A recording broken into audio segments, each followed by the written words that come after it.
Hello there, welcome to the Saroy channel and welcome to my omnibus series. I've got so many of these omnibuses that are going to come out so that you'll be able to listen to an hour's worth of stories, which I know you're going to love. You know, the thing is that telling stories is such a fine art, and it's something that was practiced hundreds of years ago when people didn't have the technology that we have today. And everyone would gather around the fire and listen to a wonderful story. And also, what is so wonderful about a story is that personally, I think it is the best way to go to sleep. Every night when I go to bed, I always listen to stories. And that's something that parents used to do with their children. It's something that they still do with their children. There's nothing better than a good story. And so I hope you're going to enjoy this series. And before we start, I just want to say, do subscribe to my channel because you don't want to miss out on anything. Because I'm in for the long haul and I want to make sure that you get the most stunning stories to go to bed with at night or to listen to when you want to be one of those people sitting beside the fire and listening. Don't forget to subscribe to my channel and let's get started. I hope you're going to enjoy the omnibus.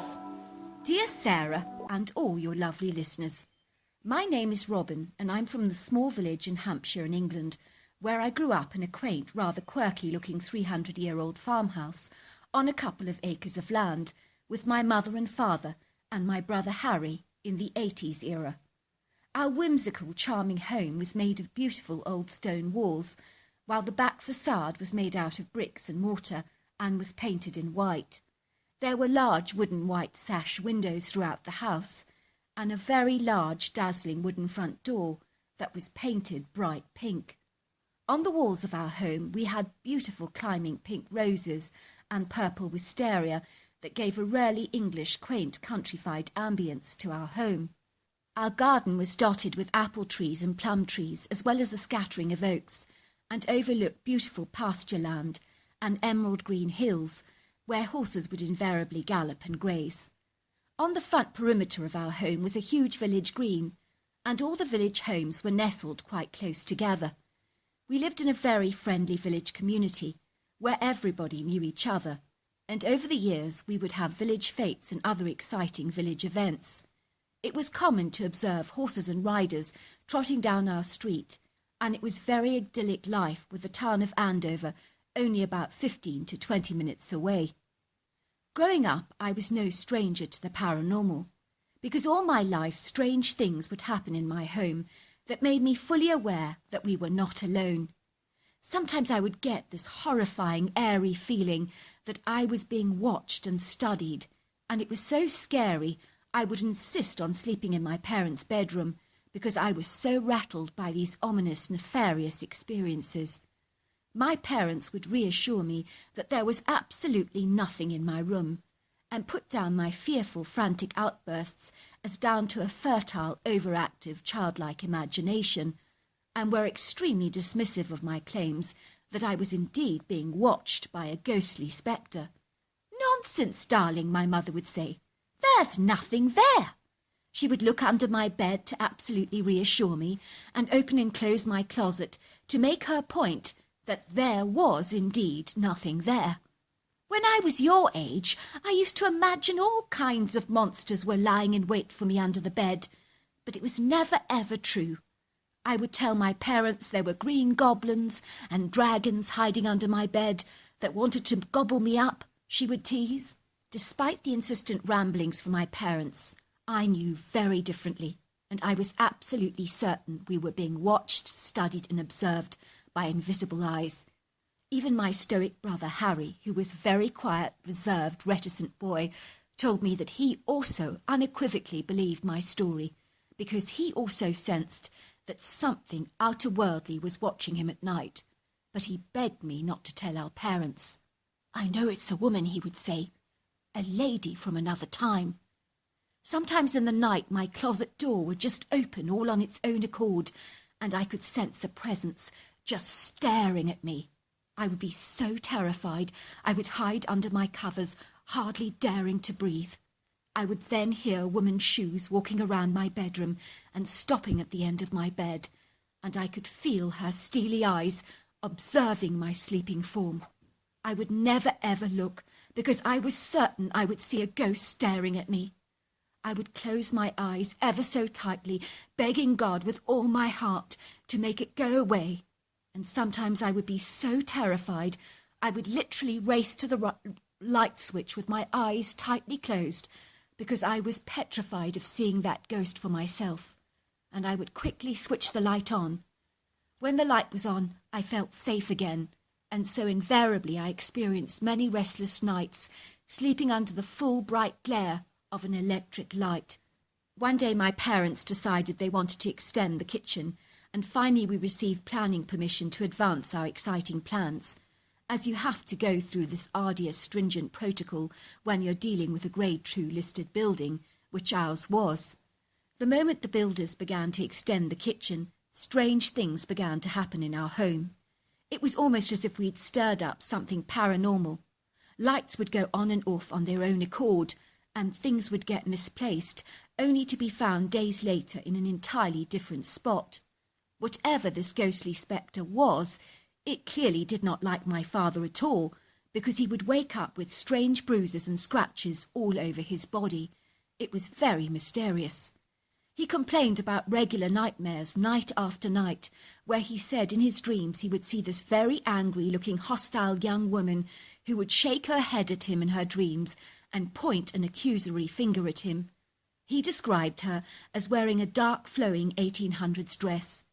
He would tell us that she had a fair skin, long, angular face, and her brown hair was tied in a tight bun. He said that she looked rather like a no-nonsense, strict governess. My father would wake up sweating and in a dreadful panic, because the woman in his dreams kept telling my father to get out. These atrocious night terrors were so real for my father that you could sense he was growing increasingly unsettled, alarmed, and very exhausted by the broken sleep. My mother would reassure my father tirelessly that he was only dreaming, but she had no plausible explanation for the scratches that would mysteriously appear all over his body, and would always put them down to our ginger cat Abby, which was absolutely crazy, because Abby did not have a propensity to scratch at all. Before long, my parents began to fight like cats and dogs, and their fighting was relentless, and was born from the silliest insignificant things like, "Why did you not bring in the firewood?" or "Who moved my hairbrush?" It was that ridiculous and pathetic, I kid you not. Even my brother admitted that my parents were behaving like juvenile delinquents. "I think we're more adult than they are," he would say to me. At this time I was about 10 years old, and I've never seen my parents act like this before, and their incongruous behaviour gave me pause for thought, and I knew something more sinister and nefarious was rarely occurring, and an outer-worldly force was pulling my parents' strings, much like a puppet controlling, manipulating, and prejudicing them against each other. Prior to the altercations in our home, my parents had been a very devoted, loving couple, but now they appeared to be tearing each other apart, literally limb from limb, like two male lions fighting over a female. Looking back, I'm convinced that the supernatural entity, which I believe was the mysterious 1800s woman who had revealed herself to my dad through his turbulent, tumultuous dreams, just wanted him out of the house, and I think she would stop at nothing to drive him out of our home, until finally she succeeded with flying colours, I might add. I am almost certain she was turning my mother against him by poisoning her mind. I always ascertained that this mysterious entity clearly had an intrinsic hatred for men.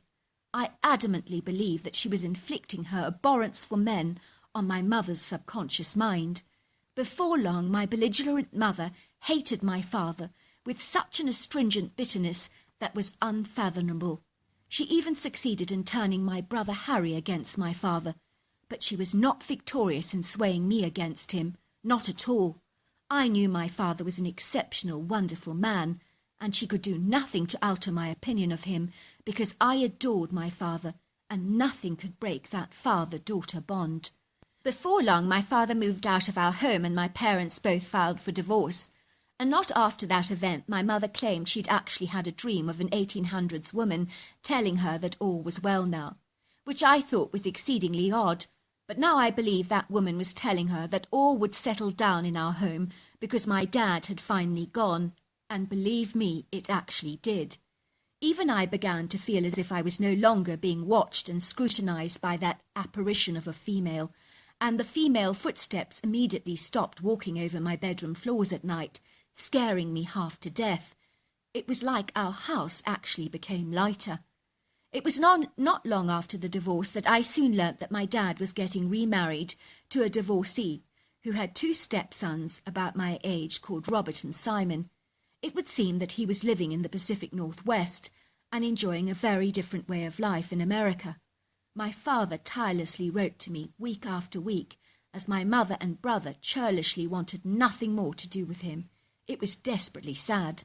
My mother would say, "I'm glad that vile ogre is out of my hair, and I hope he rots in hell." And my brother would say, "I never want to see that old sod again." I longed with all my heart to see my dad again, and I missed him so very, very much that my heart just ached, as his physical absence in my life was such an insurmountable loss. One day when I was 18 years old, my father sent me a return air ticket to America and invited me to go and stay at his new home in the Pacific Northwest. I could hardly wait, much to the disapproval of my mother, who suggested that I tore the air ticket up. "You don't want to go and stay with that monster," she would say to me. Fast forward to the day that I actually arrived in America to be met by my stepmother Linda and her 2 sons, and of course my father. It was such an emotional reunion, and my father held me in his arms and we just wept and wept. "I missed you so much, Robin," he cried, my father. "It's been just way too long." I remember that emotional reunion with such crystal clear clarity, as my father and I sat up all night, talking and talking until the early hours of the morning, when we finally heard the dawn chorus. We had just so much catching up to do. My father affirmed to me that he also believed that a paranormal entity in our home in England had driven a wedge in my parents' marriage. He told me there were times in the bedroom that he had fallen fast asleep, only to be awoken to the feeling that something was literally sitting on his chest and trying to suffocate the life out of him. And whatever it was, he said it wanted him dead or out of the house. He could sense it in every single fibre of his being. I knew it was that evil witch that had visited me in my dreams, he told me. "Your mother told me that I was talking through my backside and that there was no paranormal activity in our home at all. But I knew there was. I remember being violently punched, assaulted and scratched in that house, just at random. And there were times I would watch those scratches supernaturally appear on my skin with no plausible explanation whatsoever. Whatever was in that house, said my father, it made me become so angry, vicious and hateful towards your mother. It also poisoned her attitude towards me. Before I knew it, we were lashing out at each other like a cat and a dog, with such rageful bitterness that it was seemingly galvanized by an insidiously evil undercurrent that was not of this world. I am certain of that. My father's house in the Pacific Northwest was very rural, quaint, rustic and charming, rather symmetrical home with a great deal of character, I might add. It was initially built in the 1800s and had been converted into a very spacious, airy and modern farmhouse. It had a very large wooden deck area for entertainment purposes and overlooked exquisite views over mountainous valleys and emerald green rolling hills. And on the left-hand side of the valley there was a vast wooded area that literally stretched back for many miles, and it was teeming with natural wildlife. I was just head over heels in love with the white-tailed deer there. I adored the way they frolicked in the woods and twitched their white tails. They were absolutely stunning. Before long I had developed a very good bond between my 2 stepbrothers, who were both around my age and really great fun to hang around with. But I was soon to learn that they were not nearly as adventurous as I was, and I was about to change all that. Be warned, my father teased them. My little Robin here is a brave and feisty girl, so don't be fooled by her slight exterior. My daughter is very, very inquisitive and very curious, and she'll be pushing your boundaries, believe you me." Of course, my father was right. I just adored exploring, and I was passionate about getting out into the natural world. One day I actively encouraged my two stepbrothers to explore the wooded area on their land with me, and I was surprised by their reticence, reluctance, and lack of enthusiasm, which was seemingly incongruous for young boys their age, I thought. "There are things in the woods," said Robert, shaking his head adamantly. "Horrible things that stare you down and follow you, things that cannot be explained, but they're very definitely real." "It's true," insisted Simon. "Something horrible is in those woods. And when we were younger, it was chasing us, grunting, snorting, and growling at us. And whatever it was, this thing was colossal. It frightened the living daylights out of us." "You are joking, right?" I asked. "No, we're not," they insisted. "Something big and horrible lives in those woods, and we're not joking." "When was the last time you explored in there?" I asked curiously. "About 8 years ago," said Simon, looking serious. "That thing, whatever it was scary, it was horrifying, it was horrendous." "Look," I said, "do you not think you're being a bit sissy and overreacting?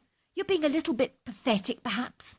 Pardon me for being so blatantly blunt, but I mean just because of one strange experience that you had over 8 long years ago in those woods, you're now avoiding them like the plague. That's so ridiculous. I've lived in a home with paranormal activity all my life, and nothing terrible happened to me. Look, I'm still here, am I not?" "I do not think if that creature that followed us was paranormal."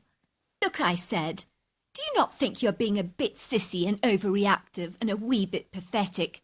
Pardon me for being so blatantly blunt, but I mean just because of one strange experience you had 8 long years ago in those woods, you're now avoiding them like the plague. That sounds utterly ridiculous to me. I've lived in a home with paranormal activity all my life, and nothing terrible happened to me. I'm still here, am I not?"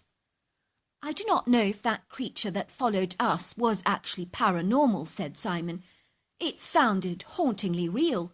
We could hear it breathing and snorting like a horse, and Robert was certain he saw a very large dark shadow that was literally following us and shadowing us, and it was snapping twigs under its feet, and it sounded gargantuan." "Pooh, pooh," I scoffed. "Do you realise how ridiculously girly you both sound?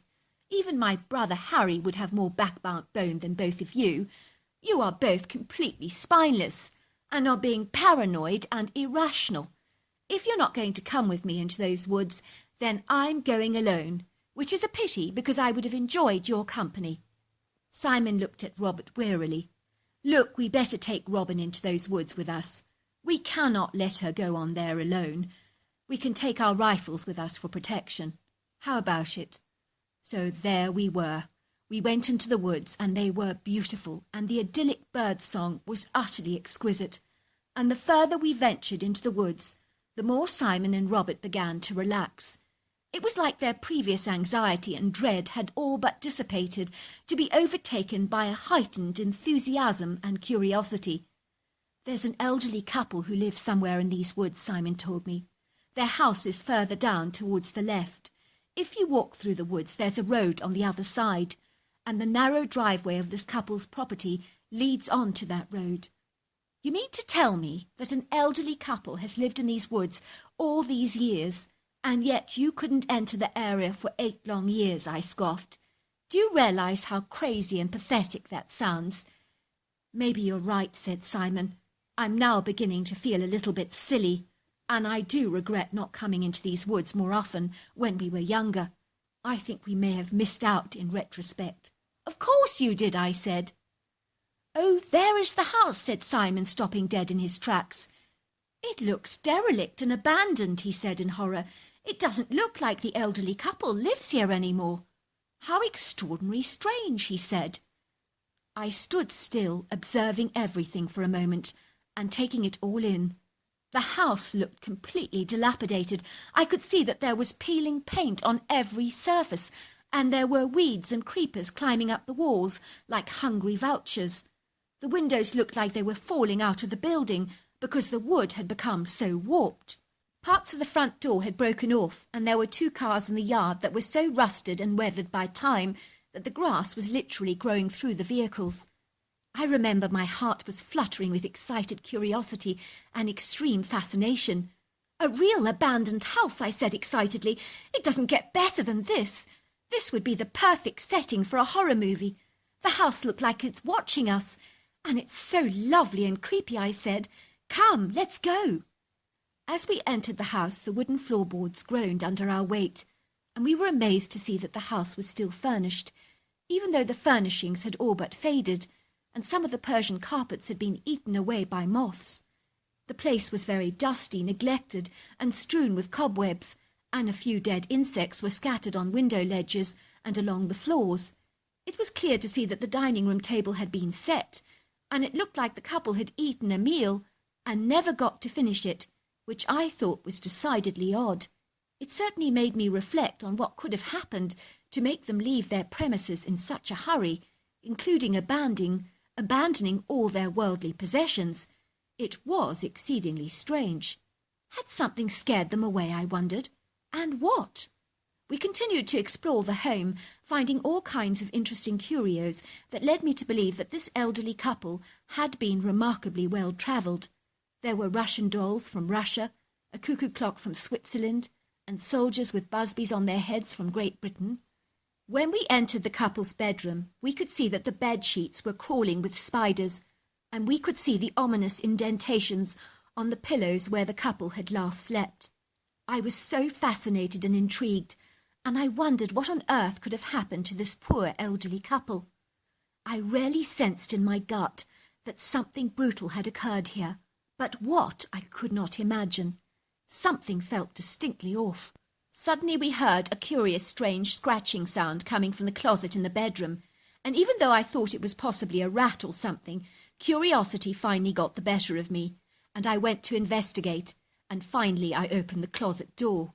I've never seen such a forlorn, bedraggled, horrifying and shocking sight in my entire life. I kid you not. We discovered the dead corpse of an elderly woman sitting hunched up in the closet as if she'd been hiding from something that terrified her. She had died in this frightful way. Her corpse had become mummified because it was leathery skin shriveled and tightened onto a skeleton with huge hollow eye sockets for eyes. It was not a pretty sight by any manner of means. I noticed she didn't even have the smell of death or decay about her because she had become like a fossilized stone. How was that even possible, I wondered? Was it the dry air in the closet? Had that mummified her? Suddenly, in a delayed reaction, all 3 of us started screaming at once in terror, because seeing a corpse like this was a horrifying shock for us, and as the reality of our grievous situation dawned on us, we became very, very afraid. Little did we realize that things were about to get a whole lot worse.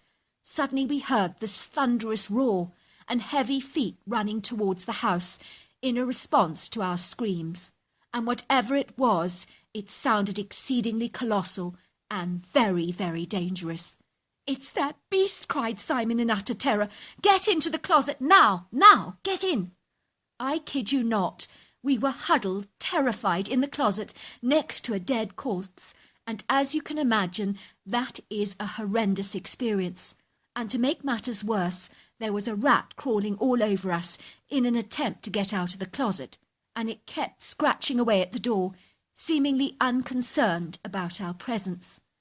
At the best of times, I hate rats, but we all knew that we had to remain as quiet as conceivably possible.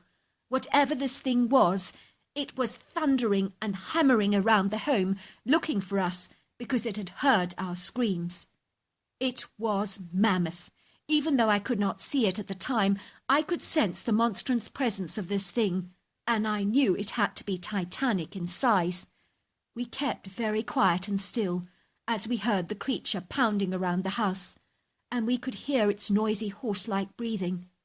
I remember it was standing yards away from the closet, but thankfully it did not detect us, but it had the most rank sulphurous body odour that I have ever encountered, that was so despicable I almost hurled. We could hear it make these horrible grunts, as it bolted around the house like a bull in a china shop.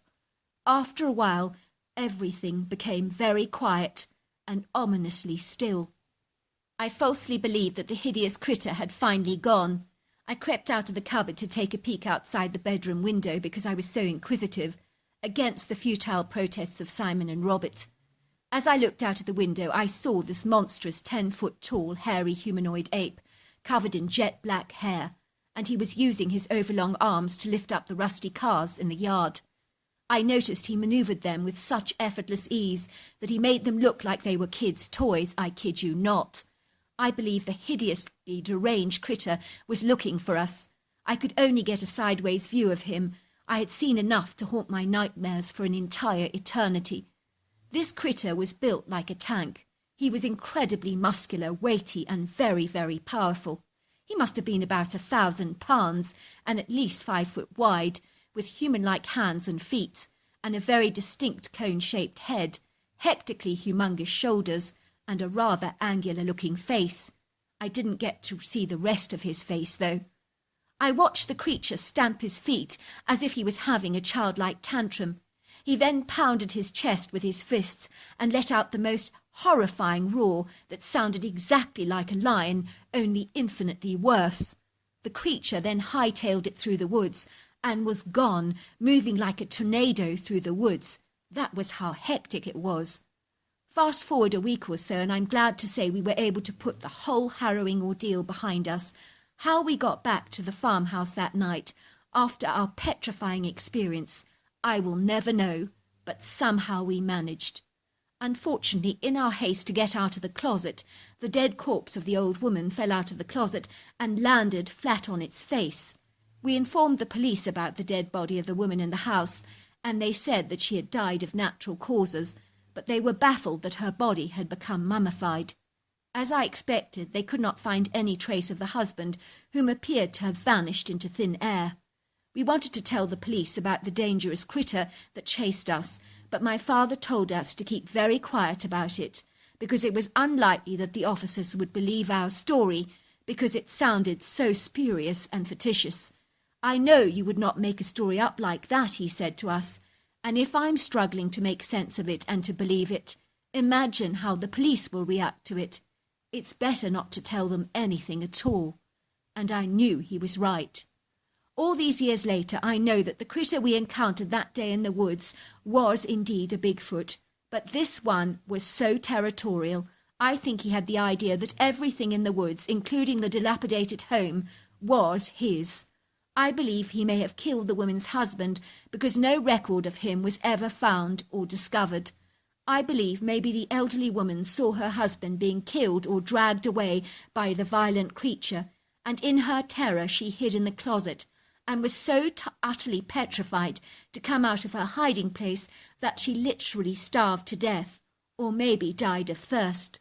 All these years later I got married to Simon, who is not my natural brother by blood, but only by association, and so I am now an American-English girl living in the Pacific Northwest. My mother never ever married again, and I believe that ghostly entity influenced her perception of men, which was really, really sad. My brother Harry lives in England with a family of his own, and luckily he and my father reconnected about 10 years after my Bigfoot encounter, so all is well that ends well. So I hope you enjoyed my story.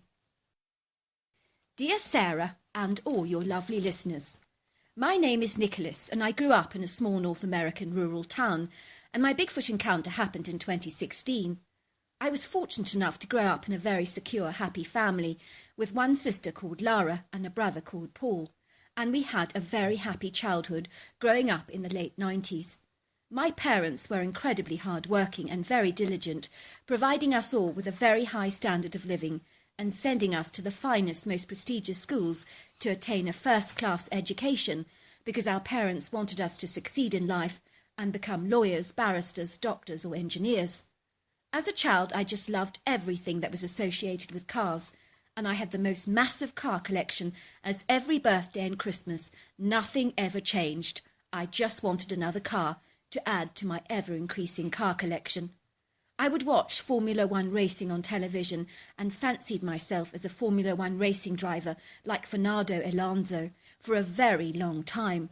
One year there was a glamorous grand car show that literally paraded through our town, where we would observe gleaming glossy cars in the most stunning eye-catching colours, from greens to reds, pinks, yellows and whites, and from every single period in history driving through our town, including effulgent farming vehicles from every single decade, and everything literally sparkled, shimmered and gleamed as if it was so new that they had just purchased it off the shop floor. To say I was bedazzled by this extraordinary display was an understatement, and I literally begged my parents to take me to the parade ground to observe these extraordinary cars all for myself. My mother reluctantly agreed to take me to the car show that day, but assured me I'd have to be very quick because she had a hectic schedule with a ton of things she needed to do. My mother remembers that day with such crystal clear clarity. She told me that my face was so animated and jubilant, and she had never ever in her entire life seen me this ecstatic and euphoric before. She didn't have the heart to lure me away from the dazzling show because I was so rapturously transfixed, and without realising it, I had spent the whole day there, and my mother had surreptitiously cancelled all her appointments to literally indulge my boyish, frenzied passion. I was eagerly talking to the owners of different vehicles with an exuberant enthusiasm, and I would run my hand appreciatively along the pristine, shiny paintwork and luxuriate in the driving seat while placing my hands on the steering wheel, grinning from ear to ear like a Cheshire cat that had most definitely got all the cream. Truly, as a young boy, this was indeed my heaven. Nothing could beat this overwhelming, joyful experience for me. A year or so later, my parents were pulling their car over to the side of the road for a rest stop as we were driving to the Oregon coast for a summer break. I noticed a massive, gleaming, bright red truck parked in the parking lot, and I was spellbound by its magnificence. To most people it was a boring freight truck, but to me it was a moving, magnificent masterpiece. I remember my parents were in the canteen getting refreshments for themselves and ordering snacks, so I quickly excused myself, telling them that I needed to go to the toilet. I quickly retreated out of the cafe and ran towards the stunning bright red parked truck, and in total jubilation I ran my hands down the smooth, flawless finishes of the vehicle in utter awe, admiring the gleaming fire engine red paintwork. I noticed the truck driver was deeply engrossed in conversation with another gentleman, and as his door was opened, I climbed into the truck and sat in the driving seat, and I was so excited that I completely forgot that I was trespassing, because I was so fascinated by the extraordinary mechanics of the truck. The truck driver climbed into the truck and saw me sitting on his seat, and he grinned. "You like it, son?" he said. I nodded enthusiastically. "It's so cool," I said. "Would you like me to show you around?" he said. I nodded, and he showed me his sleeping quarters and all his freight, and I was transfixed. "Would you like a 5-minute ride up the road?" he asked me. I nodded my head enthusiastically, and we went for a little ride, and the kindly truck driver gave me a go at the wheel, and I was in heaven. "You remind me of myself when I was your age," said the truck driver. "This is the best job in the whole world. Nothing beats it, my friend. All the spectacular scenery you see, the private time you get, the people that you meet. It's a great adventure." When I returned back to the canteen, my parents were asking me where I'd been. I sneakily told them that I had a very dicky tummy. In that moment I knew without a shadow of a doubt that I wanted to become a truck driver more than anything in this entire world. I was successful at school, always getting straight A's in all my subjects, so my parents were absolutely devastated that I didn't desire to become a lawyer or an engineer. "I want to become a long-distance truck driver," I told them again and again, and they would look at me with pained, crestfallen expressions on their faces, as if to say, "That's not what we wanted to hear." One day my parents had invited guests over for dinner, and I awoke in the middle of the night, feeling incredibly thirsty, so I got up to get a carton of milk from the refrigerator when I heard my parents discussing me with their friends. I crept ever closer to hear what they were saying, because I was curious as to why I was being discussed, and my ears were naturally flapping and burning with curiosity. What was so interesting and beguiling about me that my parents were discussing me to their friends, I wondered. "Nicholas is such a bright boy," I heard my mother say.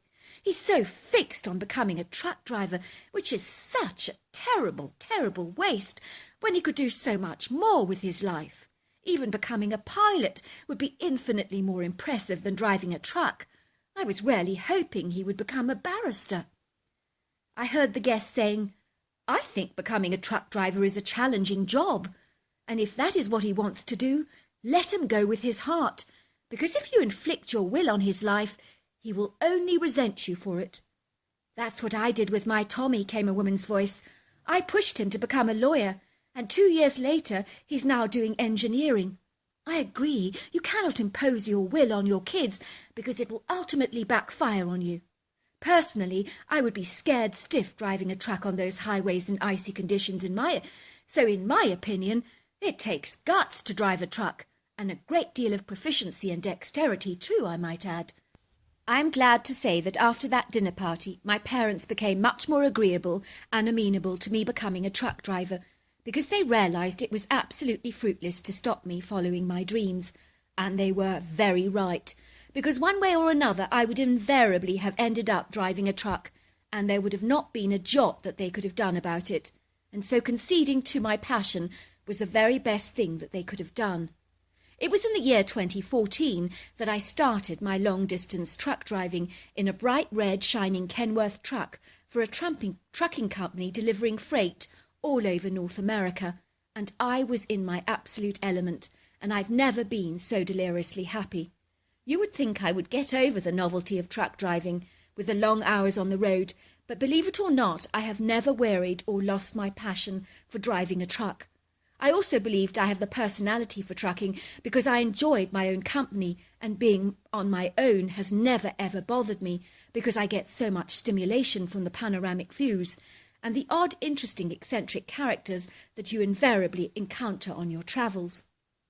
Naturally, there are setbacks, such as perilous driving conditions on the roads, but there is an incredible sense of accomplishment successfully manoeuvring a truck in those icy conditions, especially when the cars around you are skating on the ice and clearly completely out of control. You do feel a genuine sense of pride when you overcome challenges like that. I ended up getting a magnificent dog as a companion for my road trips, and I travel with a beautiful greyhound I called Desmeralda, who absolutely adores the open road.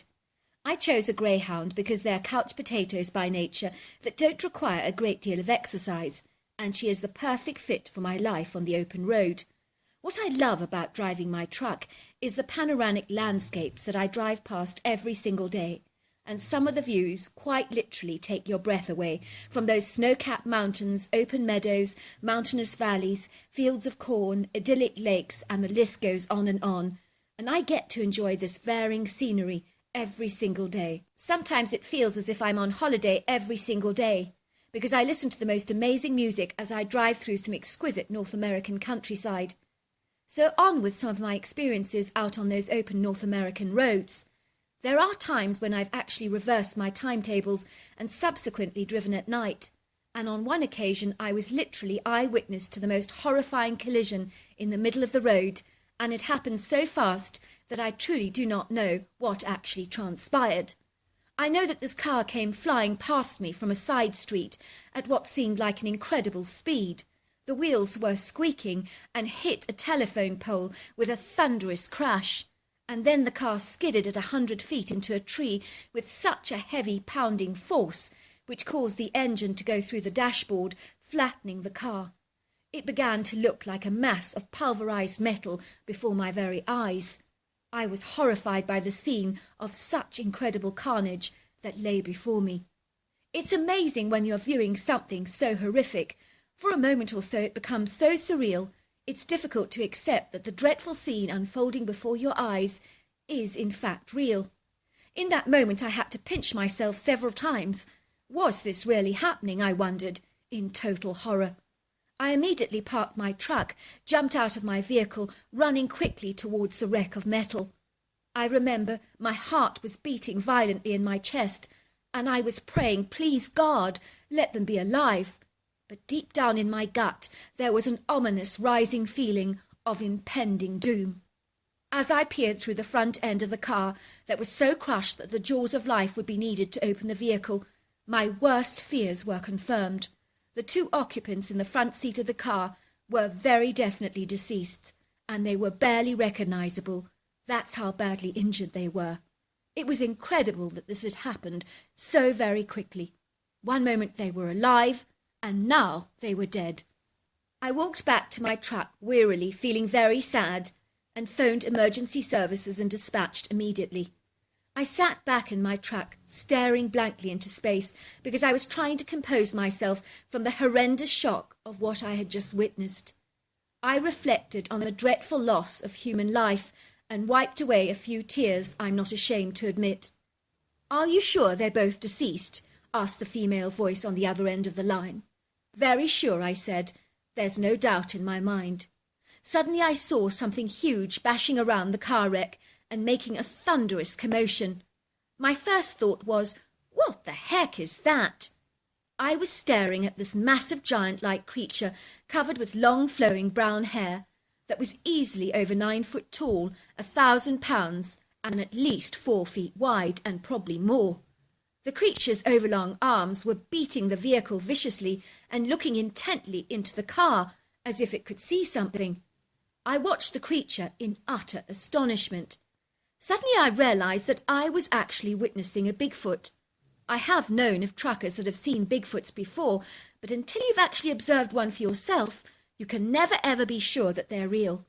Now I knew with absolute certainty that this fictional creature was indeed a living, breathing being.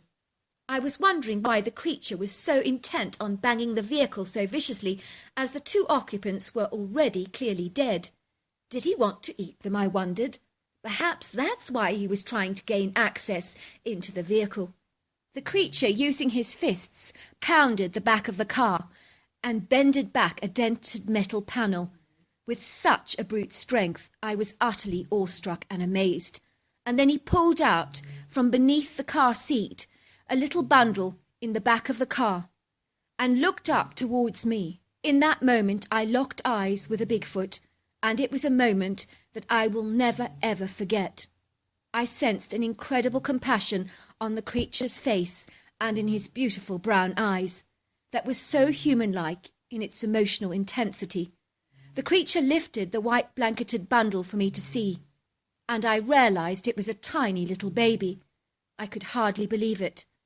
The creature put the baby on the bonnet of my truck and pointed to it, and then he was gone like greased lightning, and I watched him move away with a seamless grace.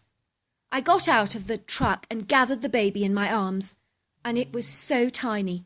I think it could easily have been 3 months old. It was wiggling its tiny feet and hands, and it appeared to be smiling at me.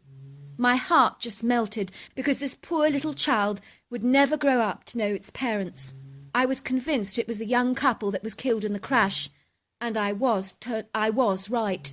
The worst thing of all is it appeared that the driver had actually been texting while driving, which was why he lost control in the car in the first place. When the emergency services arrived, they asked me all about the accident and took down a very detailed, lengthy police report while I handed them the baby. The police officer looked flummoxed.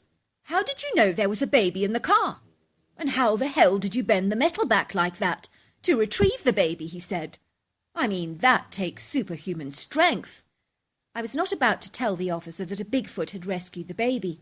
I knew I would sound completely crazy or bonkers, so I said that I'd heard the baby cry, and in an act of desperation, I somehow managed to get the baby out of the back of the car. The policeman looked at me oddly. He didn't look at all convinced, as if he couldn't comprehend what I was actually telling him. But you know what? I didn't really care. I drove away that evening and marvelled at what I had just witnessed, and that Bigfoot was definitely the centre stage of my mind, because never in a million billion years would I have ever conceived that that spurious, fictitious creature was indeed real. And in that second, my perception of reality was permanently shifted, and now I knew my truck-driving mates had been telling me the truth, that they had indeed seen Bigfoots before, because the creature was very definitely real. On another night trip in my car, I was flagged down in the middle of the road by a woman in a nightdress that was literally soaked in red blood. And I am kidding you not. She was holding a knife in her hands, begging me to help her. When you see a woman waving a knife around in her hands, you begin to get flashbacks of the horrifying Halloween movies that you've seen in the past, because truly you feel a very big reluctance to intervene. Was the woman mentally deranged and off her head, I wondered. However, it was the woman's frantic expression on her face that literally forced me to stop, and possibly is one of the most courageous or one of the most foolish things that I've ever done in my life, but I cannot decide which. "Are you all right?" I asked. "Drive me," she begged me. "Drive me to the police station now. I have to file a report." "Do you mind putting that knife down?" I said. "You're scaring me half to death, waving it around like that." "Sorry," she apologized. "I didn't realize I was still carrying it." "What on earth happened?" I asked. "Should I not first take you to the hospital? You're covered and saturated in blood. Are you not hurt?" "It's not my blood," she said. "It's my husband's." And then she burst into tears. "I killed him," she said. "I kept stabbing him. I couldn't stop myself. I was mad as hell." "Why would you do something like that?" I asked. "Kill your husband, I mean." The woman began to sob, and then she pulled away the long sleeves of her nightgown and showed me some black and blue bruises. I've never seen a woman more beaten up. I was horrified. "He did that to you?" I said, looking aghast. "And your husband beats you up?" "My husband has been beating me up for years," she told me. "He's already broken my jaw before, and once my nose, and even a rib. I always pretended it was an accident, and covered up for him. I guess I was just too ashamed to admit how abusive he really was. I always tried to pretend our relationship was hunky-dory to everybody else, but despite everything, I really do love him. Well, I did." "What happened tonight?" I asked him, "to make you lash out like that?" "My husband had started to throttle me, and he put his hands around my neck, and he was squeezing my throat so tight. I was in the kitchen next to the butcher's block, and I just couldn't take it any more. I just had enough, the abuse. So I just stabbed him until he was finally dead. You should have seen the way he looked at me as he was dying. I never saw him look so shocked in all my life." The woman began to sob and sob and sob. I'd never seen anything like it before. She was out of control. "I cannot believe I've done this," she cried. "I'm a terrible, terrible person. What on earth have I done?" she said, looking at me through her tears in horror. "I'm going to go down for this, aren't I? And I deserve it. I didn't know I was capable of such evil." "It sounds to me that you have a strong case of self-defense," I said. "Just tell the police what you've told me." I gave her my telephone number and dropped her at the police station while I watched her gliding through those glass doors. 2 years later, the lady actually phoned me, believe it or not, and thanked me for taking her to the police station that night. I was told that a jury had found her not guilty for killing her husband because he had been abusing her for so very long, and the police had indeed observed the bruising around her neck when he had tried to strangle her that night. She thanked me for picking her up. I probably looked like an axe murderer, carrying that bloody knife and wearing that bloody gown, but you still picked me up, and I appreciate it so very much. I really do. I don't think people would have done that in your circumstances," she said. I must say I was incredibly happy that things had turned out so well for her, because I believe that she was more of a victim than her husband ever was. Another awful experience I had driving my truck was utterly terrifying. It's almost too terrible to repeat what actually happened. I'm a very good driver, and I've always driven at decent speeds, and always had my eyes pinned on the road. One night I was driving my truck down the highway, and suddenly out of the blue before my eyes I saw this woman, and she appeared a second too late before I could slam on my brakes in time. She literally was in front of my truck, in the middle of the road, and it was like she came out of nowhere. I could hear that ominous, heavy, telltale thump that you know that your wheels have hit something, and you become too aware of the fact that you may have indeed just run her over. I want to assure you that there is no worse feeling in this entire world than sensing that you potentially may have just killed someone.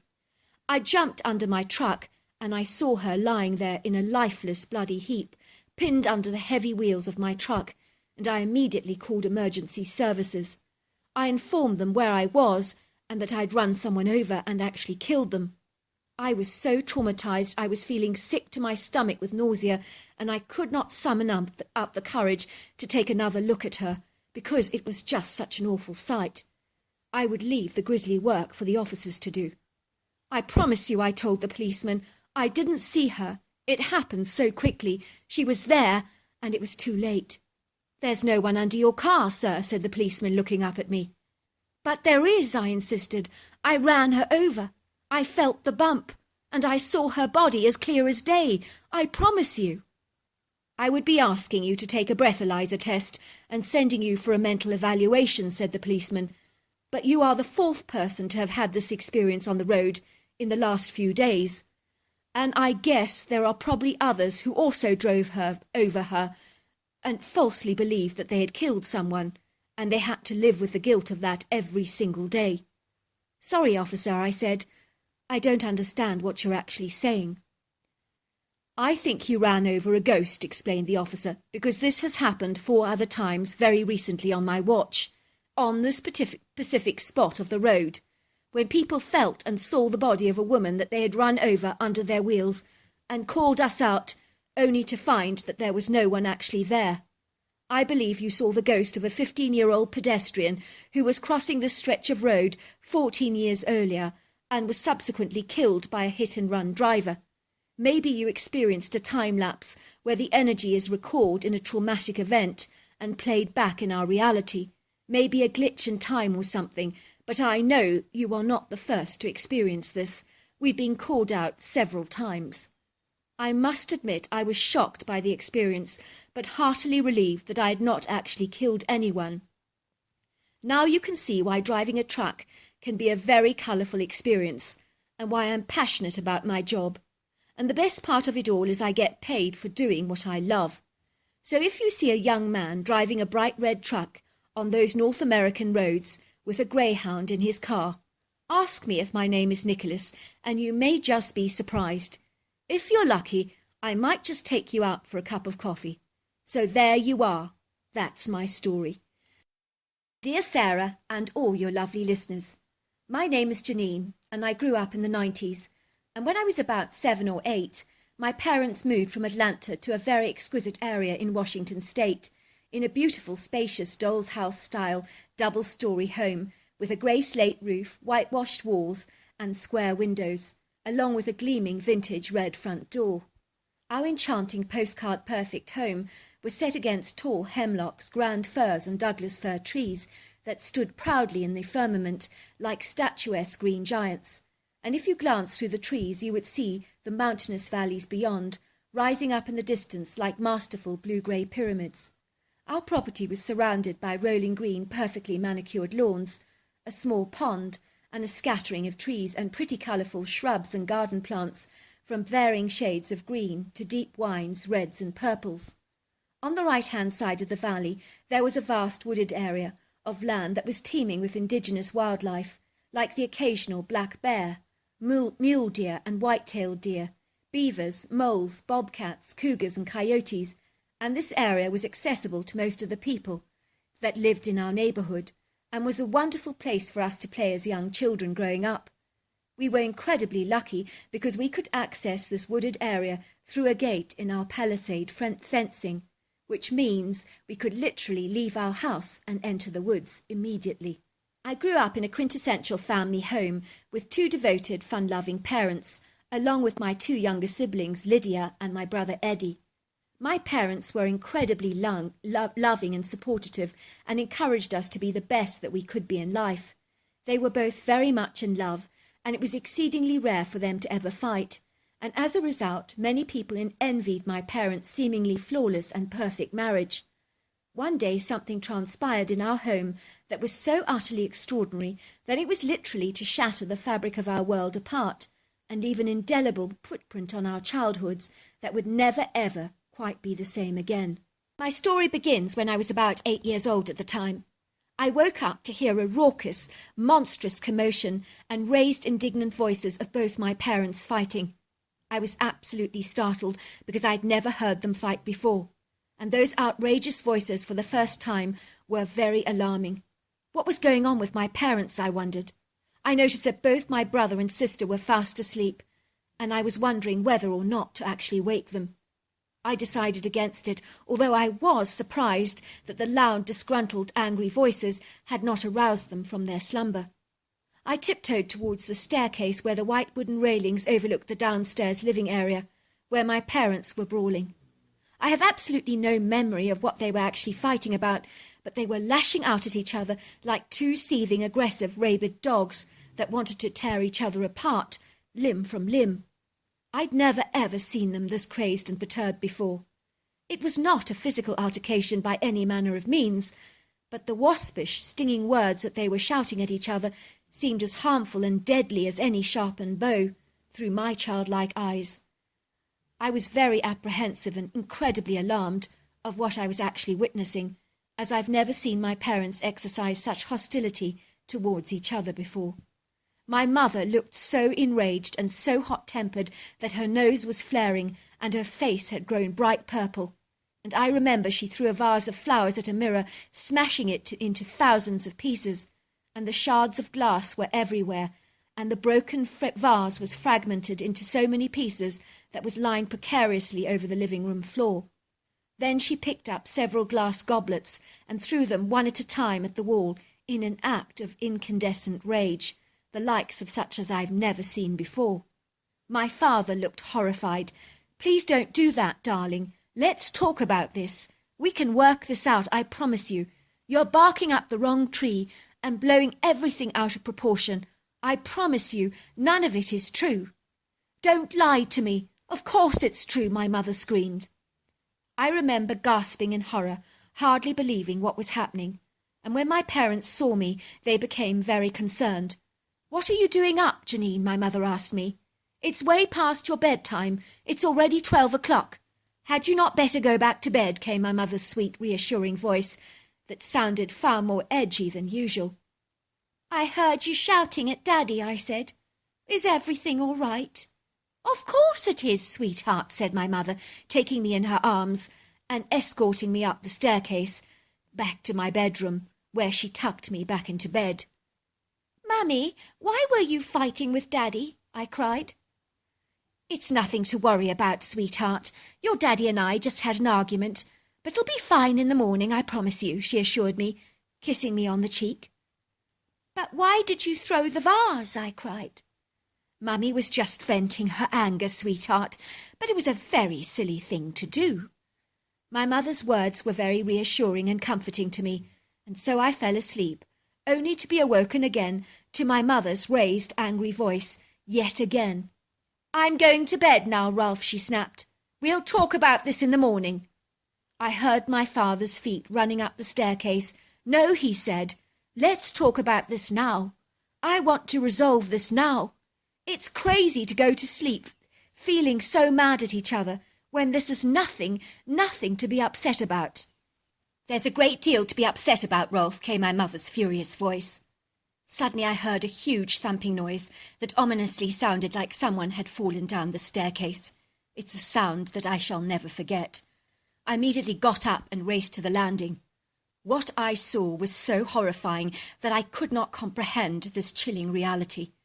I saw my mother lying at the bottom of the staircase, and my father was shaking her limp body and weeping and weeping.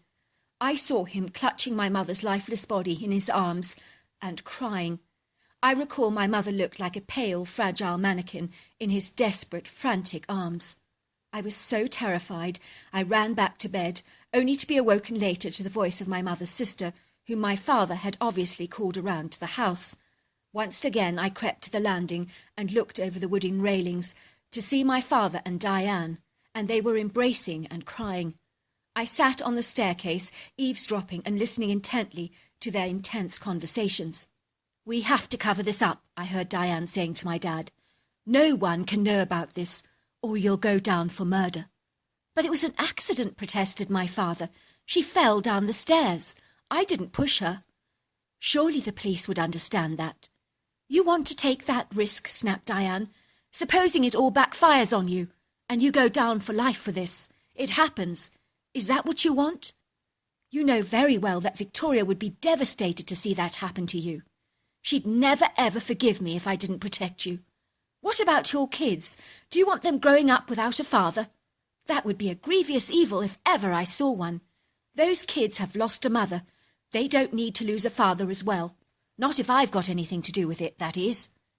I blame myself for all this, I heard my dad say. For goodness sake, Rolf, it was an accident. These tragic things do happen. Yes, you've lost your beautiful wife, and I've lost the most incredible sister. But we can't do anything about that now. But you can't blame yourself. It's hardly your fault.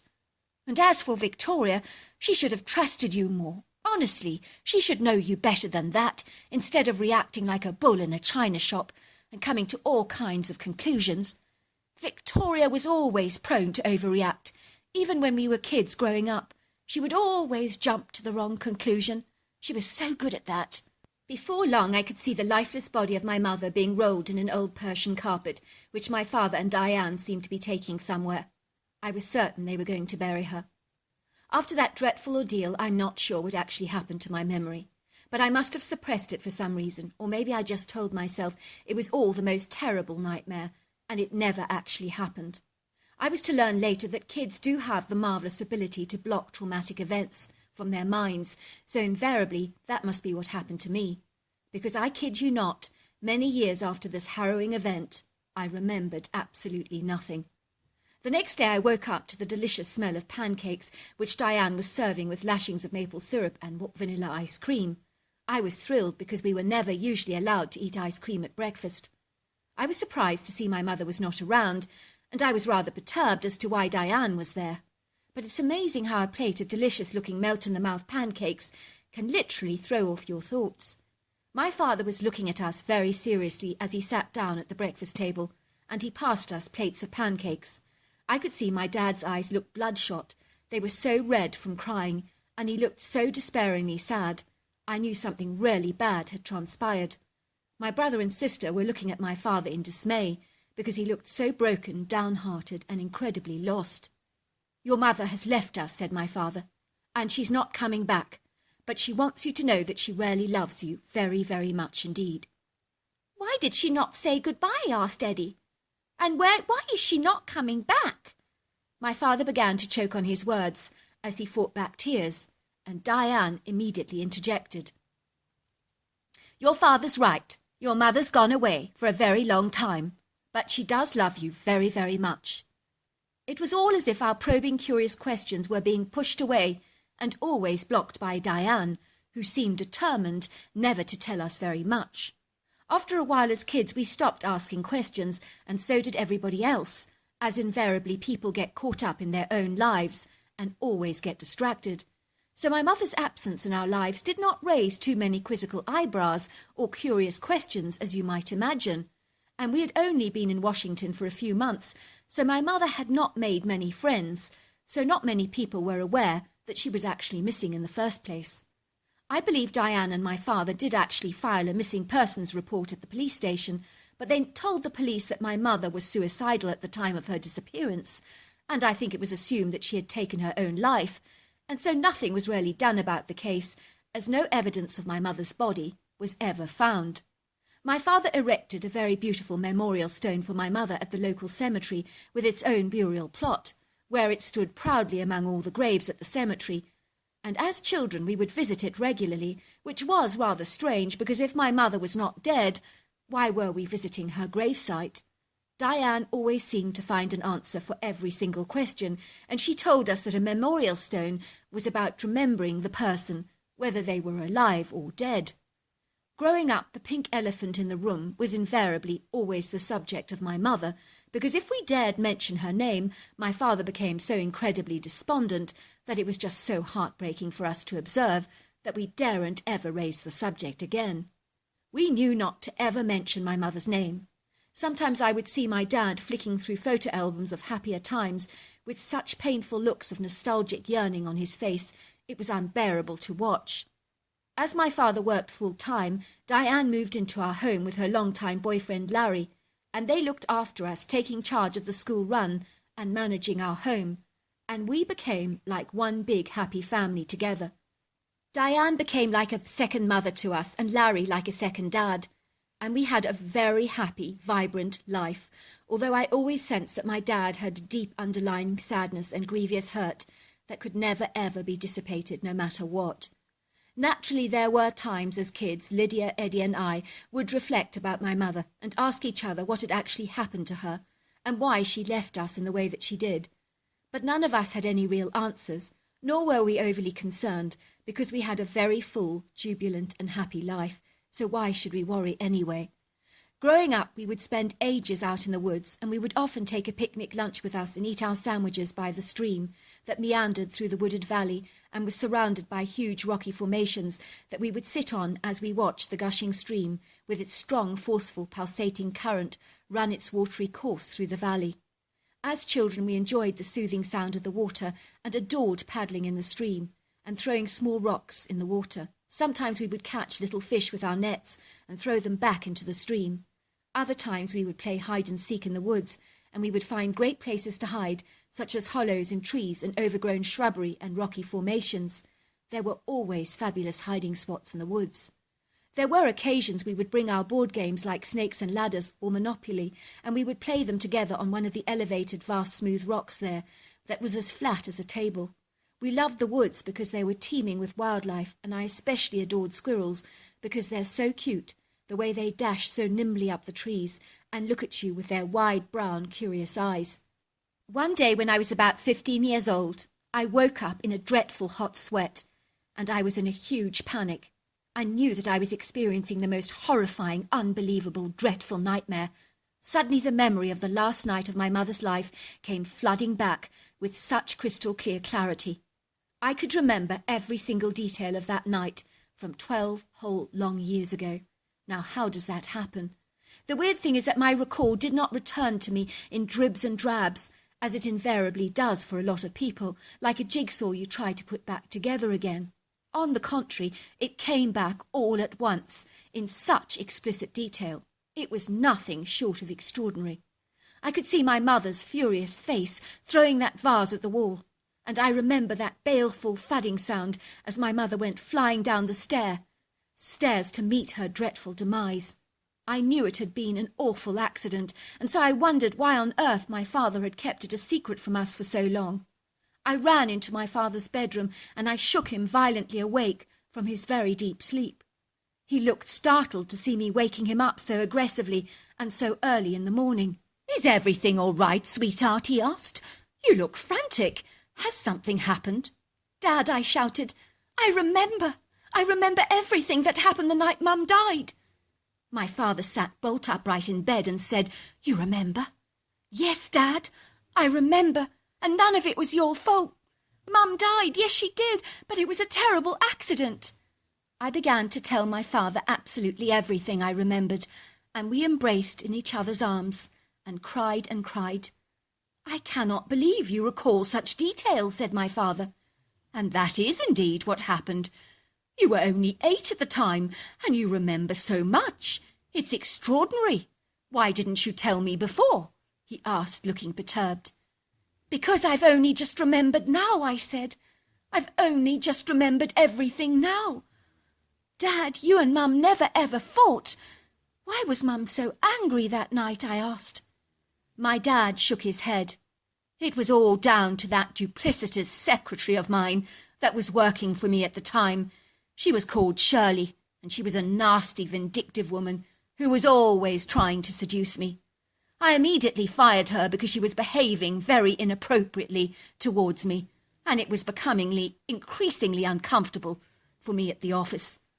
I couldn't stand that woman. She made my flesh crawl and was so aggressively flirtatious. I've never seen anything like it. As you can imagine, tongues were wagging all over the office because of the embarrassing overtures Shirley was making towards me. And she made no secret of the crush she had over me. She made it blatantly clear to everybody. I'd come to work and there would be a box of chocolates or fresh doughnuts on my desk from her. Not to mention little notes with little messages on it like, "Have a good day, boss. Love, Shirley." I promise you these women did not know the meaning, well, at least she didn't know the meaning of the word subtle. She'd arrive at work in skin-tight clothes, short skirts and low-cut blouses, leaving nothing to the imagination, and the dressing was definitely for me. I did talk to her about the way she was dressing at work, and told her that it was not the way I wanted her to present herself in front of our clients in our offices, because we were operating a very serious business. When I did tell her, finally, that I needed to sack her because of her inappropriate overtures towards me, she was furious and assured me that I would be very sorry for what I'd done. I had no idea what her idea of payback was, but I was to learn the very next night. When I returned home, the next day after I dismissed Shirley, your mother was acting incredibly standoffish towards me. I'd never observed her behave like that towards me before. That was when she started accusing me of having an affair with Shirley. I gathered the revengeful, spiteful Shirley was not packing any punches, and had phoned your mother and assured her that I was having an affair with her, which was anything but the truth. I even called her pigs in space behind her back, because she reminded me of a spaced-out pig. I think she would get high as a kite sometimes. Well, she looked like it anyway. I was flummoxed that your mother actually believed those acrimonious cow for the lies she was telling. It was extraordinary that your mother would actually believe it, but she did. Mum believed her? I asked in horror. You're the last person in the world that would cheat on your wife. Everybody knows that. Tell that to your mother, Janine. I was devastated that your mother would even believe such a callous lie, but it seemed that Shirley had done a fabulous, cunning job in convincing your mother that I was a terrible cheat. So how did Mum actually fall down the staircase, I asked. I did hear the tumble as she flew down the stairs, but what happened? Your mother wanted to retire to bed early that night, and I was adamant that we talked about things first. My father always used to say, "Never let the sun go down on your grief." I just wanted your mother to hear me out one more time, but she wasn't listening. She was standing with her back to the staircase, and I was facing her, trying to talk her round. And I remember she pushed me very hard, and then she tripped in her new shoes and lost her footing and went flying backwards down the stairs, where she landed. Oh, it was awful. Dad, I said, you should have informed the police about what happened. You put yourself through a living hell, or could have been avoided if you'd actually told the police. I'm sure the autopsy would have confirmed your account, and then you would have healed so much better. You've had to go through this all on your own for so many years. It's all so crazy. It's too late for that now, said my father. What's done is done. I think your Aunt Diane was convinced I'd go down for murder, and she felt that we needed to cover the accident up. She was very worried about what would happen to you kids if I was to be laid up in prison. There were so many considerations, but losing you kids was just not an option, not for me, nor for Diane. We couldn't let that happen. Not a chance. I was to find out from my father that Diane and my father had actually gone to the woods and buried my mother in a deep grave wrapped up in the Persian carpet. I persuaded my father to actually dig up my mother's remains and take them back to her burial site, as they would likely only be bones by now. We could dig a smaller grave and then place her bones at the proper plot at the cemetery, because my mother did indeed deserve a final resting place. And surprisingly enough, my father entirely agreed. Soon my father told my other siblings what had actually happened to my mother, and although they were sad, they really did not have enough of a memory of her to really grieve her. As far as my siblings were concerned, Diane was indeed their real mother, because growing up she was the only one that had filled my mother's shoes, and she was a brilliant mother at that to each and every one of us, so why would they be sad? One night my father, Eddie, and I went into the wooded area where my mother was buried, and my father found the spot where he believed the corpse would be found. So he began to dig while my brother and I stood around the grave, watching. My father dug, and just when we were getting close to the Persian carpet, the top of my father's trowel just broke off like that, and so he needed to return to the house to get another trowel from the yard shed. It was a very irritating event. I remember we were rather frustrated by this setback, but my father could not dig with the bottom of a trowel, so we had no choice but to wait for my dad to finally come back. I remember the night so clearly because it was incredibly creepy, sinister and airy, and even Eddie pointed out that there were no singing crickets, croaking frogs, or even owl calls, and the woods were incredibly quiet. You could have heard a pin drop. This was incredibly odd because we were used to the woods, and they were usually alive with owl calls and coyotes and all kinds of animals, but not tonight, not on this occasion. It was incredibly silent. We heard absolutely nothing, and it really did make us feel a little on edge. My brother and I were very uneasy, but we decided to wait by the grave, and moments after he had gone, we suddenly heard this thundering noise that sounded like a rhino in a thicket, and it was heading directly towards us at such a fast speed that Eddie and I were quite terrified. In truth, it sounded almost ghostly. It was almost supernatural in its sound.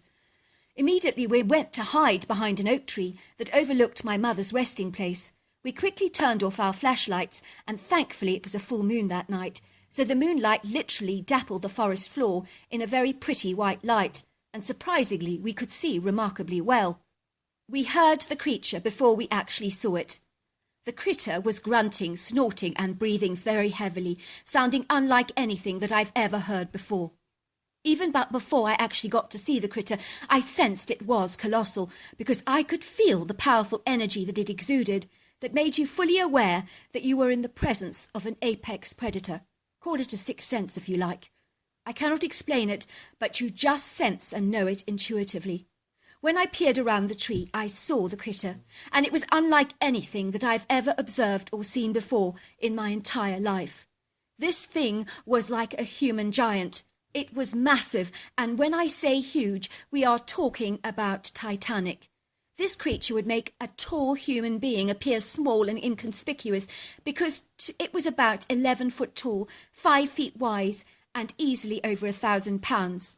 The body was covered in long, shaggy, dark hair, which could have easily been auburn or very dark brown, but it was not light enough for me to distinguish the exact colour of the hair.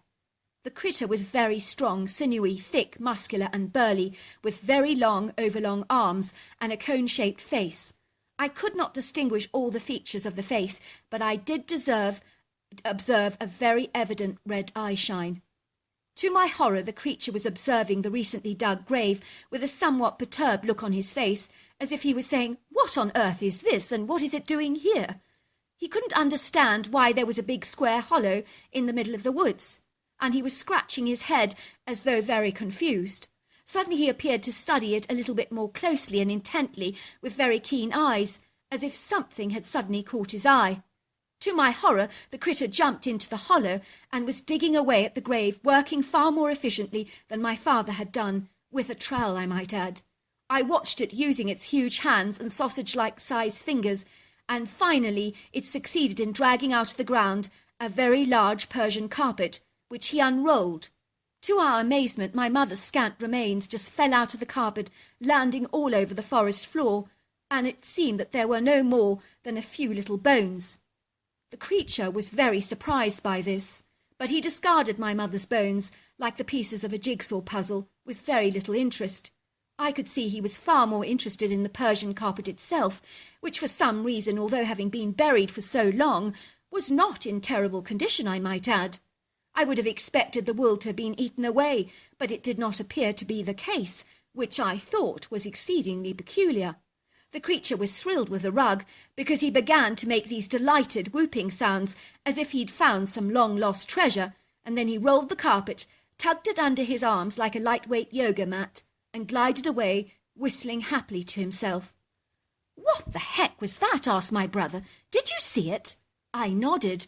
"It was like a cross between a human and an ape," I said. "I've never seen anything like it before. It's like a creature out of the Twilight Zone." My brother and I were so stunned by what we'd actually seen that we barely said a word to each other as we gathered what was left of my mother's bones that lay scattered across the ground. I was able to place them in my cardigan, and we began to throw all the soil back into the grave, and when my father finally did return, he was amazed that we'd recovered the bones and proceeded to fill in the grave with the bottom of the trowel. I think he assumed we had left the carpet in the grave, but we decided not to tell him the crazy thing that had actually transpired while he went back to the house to retrieve the trowel. My brother and I did not talk for many years about the strange critter that we had seen and observed in the woods, because we could not make any sense of the creature anyway. And we told no one. We told no friends, no family members, absolutely no one, because we didn't think in our gut that anybody would actually believe our story anyway. It sounds so incredulous, we found it hard to believe ourselves, so why should anybody believe us? I'm glad to say we were able to bury my mother's bone in her gravesite without anybody suspecting anything. We just looked like we were planting seedlings on her spot. We performed a very little ceremony for her around the grave and said our final farewells. It was a very sad and moving occasion. It was only after the burial that my father was able to move on, and he did marry a lovely lady called Christine. So about a year later or so, we ended up with 2 mothers and dads, which was so cool because by this stage in our lives, Diane and Larry were very much fixture and fittings in our lives, and we couldn't live without them.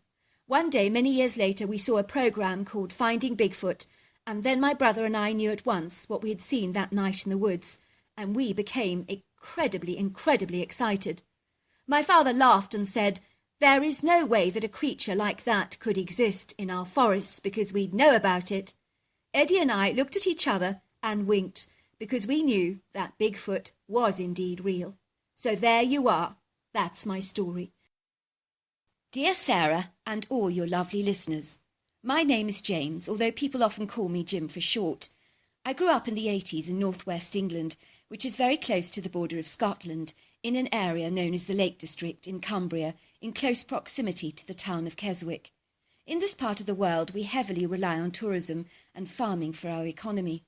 Growing up, both my parents lived on about 70 acres of land, with several quaint traditional stone cottages available for rent in the tourist season as our way of creating an excellent annual income.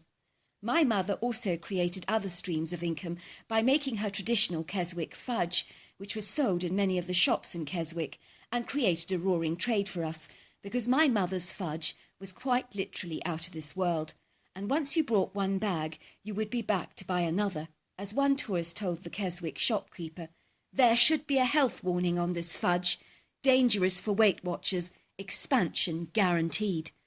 In this part of the world, people flock from every part of the globe with their backpacks, mountain boots and hiking regalia to explore the ravishing, exquisite countryside, the emerald green mountainous valleys, the beautiful, exquisite silvery lakes, the rugged outcrops and the most breathtaking scenery and very crisp fresh air. If you walk around the town of Keswick in the summer, it is most common to see tourists everywhere exploring the shops, buying English souvenirs or enjoying a pub lunch or even a traditional Keswick takeaway fish and chips, all wrapped up in paper. There are also sensational historic haunted castles out here that have been visited by many tourists who claim to have seen ghostly apparitions and heard disembodied voices and even felt cold hands touching them or whispers in their ears telling them to get out. So believe me, there are some exciting haunted places in this part of the world to visit. Growing up, I really did have an idyllic childhood, and my brother Stephen and I would spend hours in the fresh air, running around the countryside, exploring and playing all kinds of boyish games, including pranking our mother, who was always very squeamish. I loved putting half of my finger in the hole of a matchbox, and my brother would inevitably cover it with fake blood and goo to make it appear like a severed finger, and we would show this to my mother in the tiny box that held my so-called detached finger. When my mother saw it, she physically would pass out, she was so shocked. She was so easy to prank, and we delighted in her horrified reactions. It's just such a pity we did not film her reactions with a cell phone, as you did not have them today. From a very early age, I developed a huge passion for wild animals, and I decided adamantly that I was desirous to become a game ranger one day. In Keswick, we had our fair share of wild animals, from the roe deer, red deer, otters and red squirrels, and that was indeed great fun, but I hankered and yearned for so much more. I wanted to experience animals in the wild, from lions to rhinos, wildebeest, springbok, and so much more, which was when my desire to go to Africa was born. It was as if the continent of Africa was literally calling me.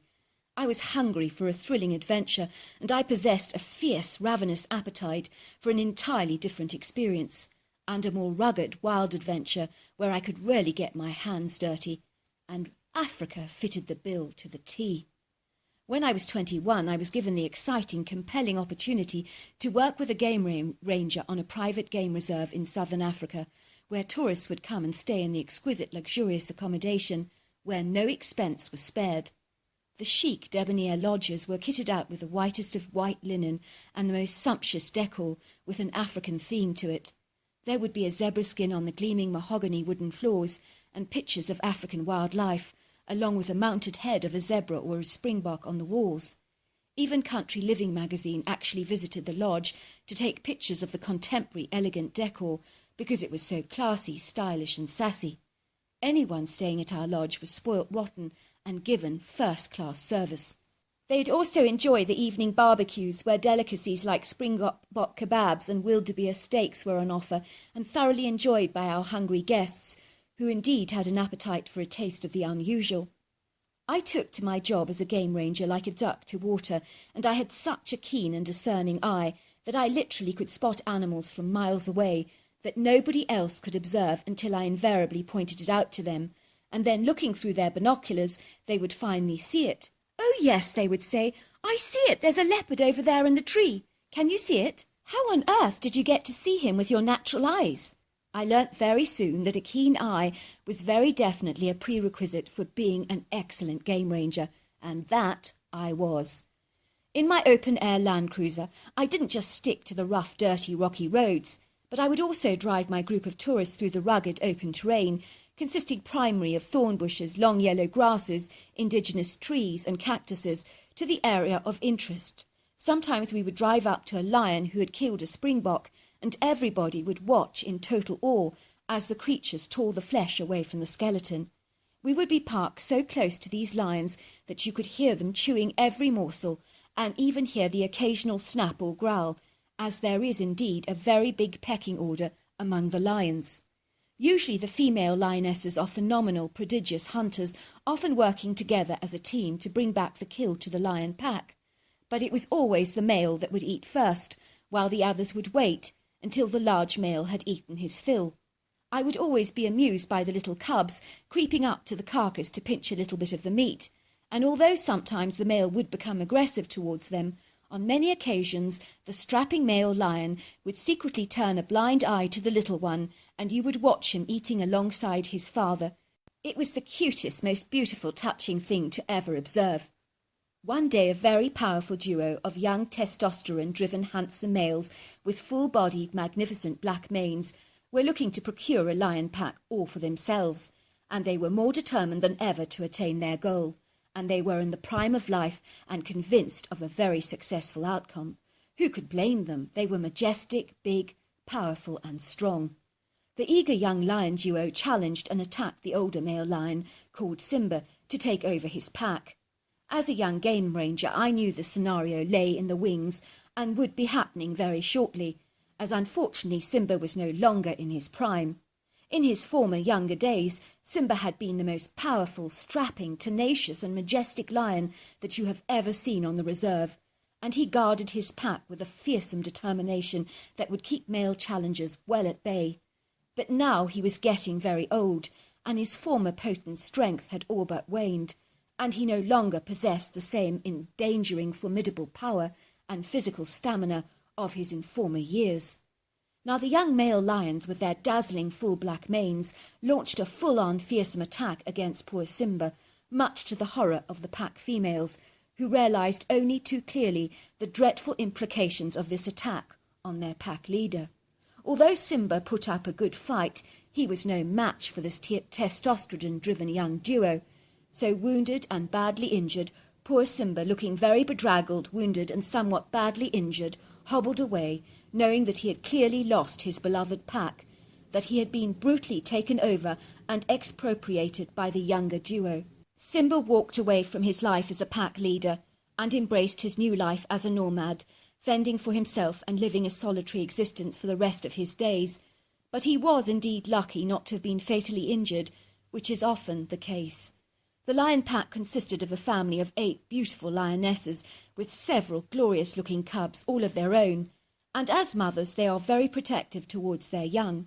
Sadly, the robust lion duo killed all the cubs because they wanted the females to come into season and generate their own bloodline. This is nature's cruel and efficient way to ensure the survival of the fittest, thus ensuring that the strongest gene pool thrives. One of the female lionesses, called Sabre, who had unsuccessfully tried to hide her cubs from the vigorous, spirited lions and fought them as hard as she could to defend and protect her cubs, but to no avail. It was clear that she was no match for these 2 very powerful, impressive lions who were very eager to start spreading their seed, and there was no time like the present. Sabre was absolutely devastated, and she was so distraught by the loss of her cubs that she wandered away from the pack that consisted of all her blood sisters and aunts. Later in the day, after Sabre's harrowing, frenzied ordeal with the takeover of her lion pack, we all watched in utter amazement as she adopted a little fawn who had been recently born and was in desperate need of its mother's milk. The poor little fawn kept trying to suckle Sabre's breasts. We watched in awe as Sabre licked and cleaned this little fawn in such a loving maternal way, as if this little deer was her own offspring. We had never observed this extraordinary behaviour before from a lion, and we were dazzled by these extraordinary events. The mother springbok, who should have run away with her herd, also behaved out of character by bravely watching and waiting behind a thicket of thorns for an opportunity to get her fawn back. Believe me, this never happens. We were witnessing first-hand 2 extraordinary mothers in the wild, behaving in ways that defied natural explanation. As such is the power of a mother's extraordinary love. The lioness, in her discomposed grief, was convincing herself that this little fawn was indeed her cub, and she was very possessive over the creature. It was so emotionally moving for the tourists in my Land Cruiser that there was not a dry eye in the house. People were literally weeping for the lioness and her desperate compounding grief, and they were also crying for the little fawn that would perish without its mother's milk. So our emotions were very conflicted that day. Luckily, Sabre, emotionally exhausted, drained and overwhelmed by grief of losing her cubs, finally fell into a deep, lengthy sleep under the shade of a large indigenous tree.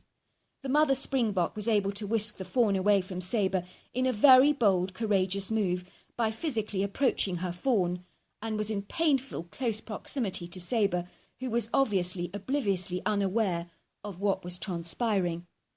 I have never seen such bravery displayed by a mother springbok before, but she approached her fawn, then it followed her into the wilderness, living to fight yet another day. It was utterly incredible. When Sabre awoke from her deep sleep, she was so traumatized and devastated to find that her beloved fawn was gone. She literally howled with grievous despair for many, many long nights, so much so that her howls could be heard all over the valley, and even in our lodges. It would seem that her pain was so palpable that I had visiting tourists literally sobbing their hearts out for Sabre's sad plight. I am glad to inform you that Sabre did finally return to the security of her lion pack, where in the years that followed she gave birth to several healthy lion cubs, who were the offspring of 2 rogue lions, who now were the watchtowers and protectors of her pack. One day they would be challenged by other wandering male lions for the position as leader of the pack, and the takeovers would begin all over again. I think Sabre was an exceptionally loving lioness, who just adored the bones of all her cubs, and I have yet to see a lioness as exceptional as Sabre. She was one of a kind, but there are often wild animals that you encounter that break the mould by behaving in ways that make you realize that wild animals very definitely have souls, and sometimes quite literally hearts of gold. Naturally working in Africa, I have seen some extraordinary sights, but sometimes it's our tourists that can surprise us the most by doing the craziest, most bizarre things, even after being warned hundreds and hundreds of times not to get close and personal to the wildlife. One day a gentleman crept out of the vehicle to observe the lions tucking into the wildebeest that they had just killed. He falsely believed that as the lions' bellies were satisfied by a hefty meal, that he was at no risk of being killed because they weren't hungry anymore. I kid you not, suddenly I saw this man creeping closely towards the male lion with his camera in hand, and I was utterly horrified. What in God's name was this man actually thinking? Was he on a suicide mission, or was he offering himself as a tasty sweet dessert to follow the wildebeest, I wondered in horror. I mean, this was ridiculous if I'd ever seen anything like this. All the tourists were shouting for him to get back into the Land Cruiser, but he took absolutely no notice, because he wanted a great picture. The male lion raised himself off the ground and thundered towards the man, throwing him down to the ground in a second. He was moments away from being mauled to death, and if I didn't do something now, he was a goner. But the last thing I wanted was to kill the lion, which rarely was a conundrum for me, so I had to think very fast.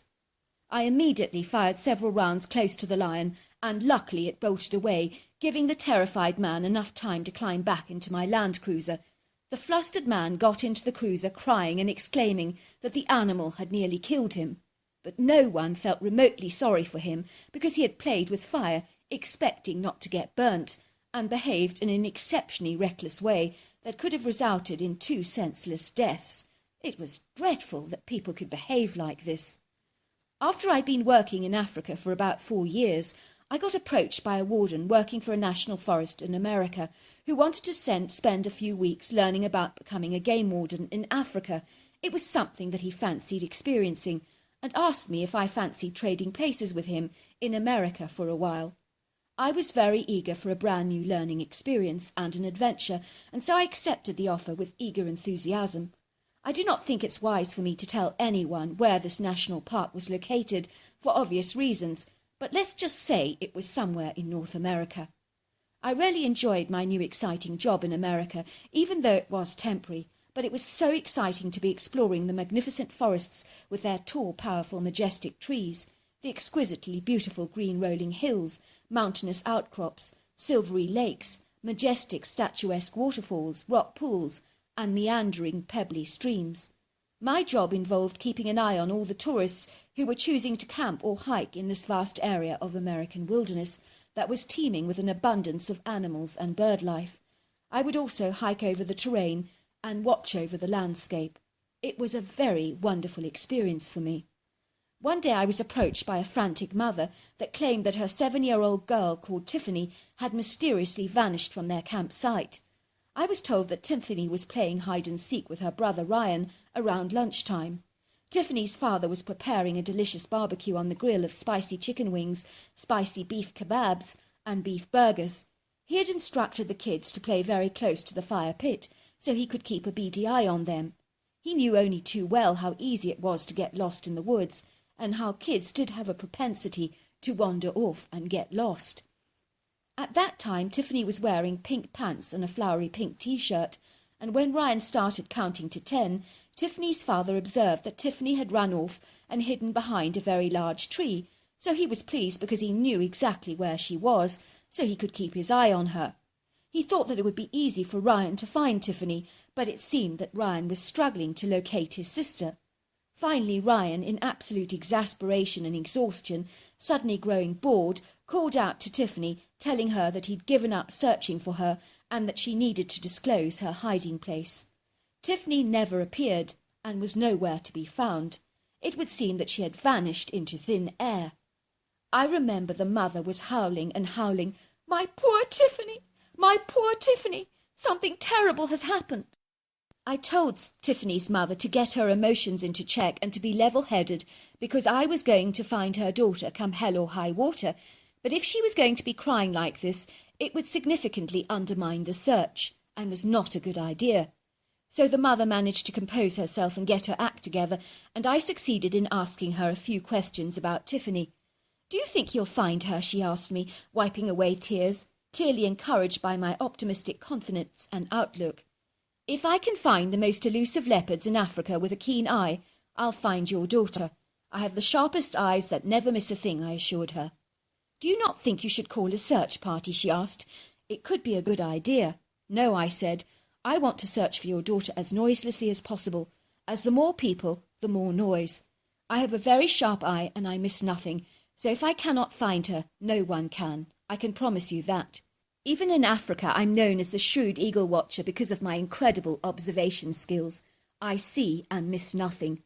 So there I was, navigating a very vast area on the back of a horse, and for me this was the best way to observe the local fauna and fauna of the area without drawing much attention to myself, which is incredibly significant in a search. Because if foul play is involved in any way, you most certainly do not want the perpetrator to hear you're coming, because sound travels very far, alerting others to your inevitable presence. Why do you think when you camp in a remote area that animals are rarely observed around your campsite? The answer is very simple. They heard you coming and got out of your way.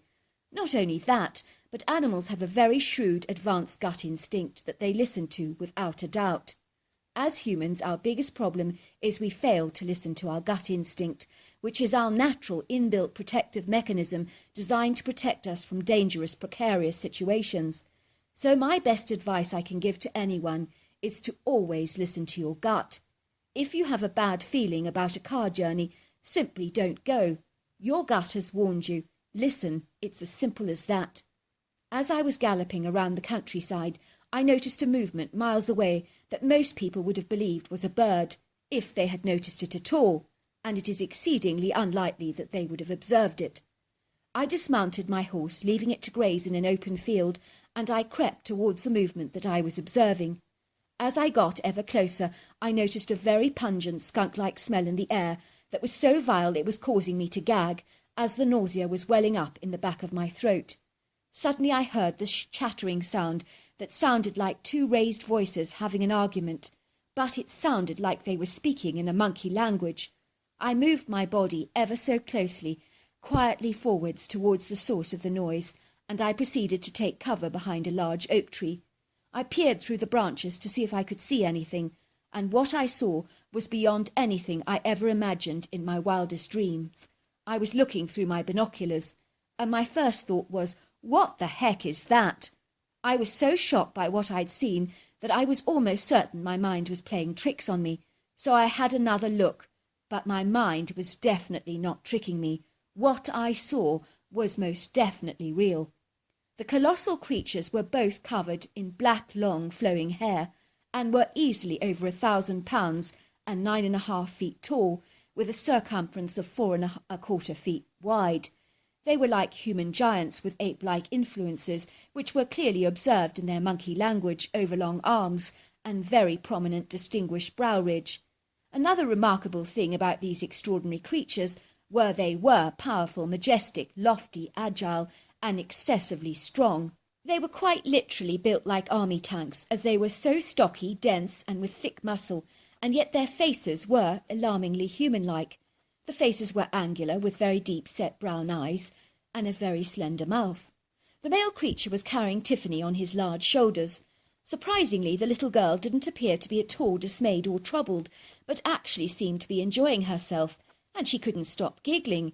It was as if she was having so much fun. I kept hearing her say, "Horsey, horsey, take me back to Mummy. Horsey, horsey, take me back to Mummy."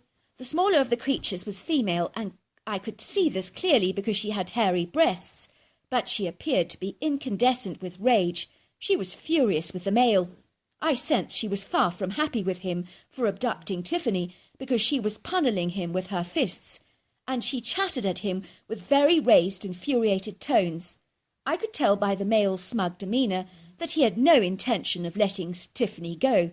Clearly she was like a prize trophy to him, as far as he was concerned. It was like he'd found Tiffany and had decided to keep her, and that was that. The female squatted down next to the tree, looking extremely exasperated, and the male put down little Tiffany onto the ground. The little girl was walking around the clearing, and now she started to cry.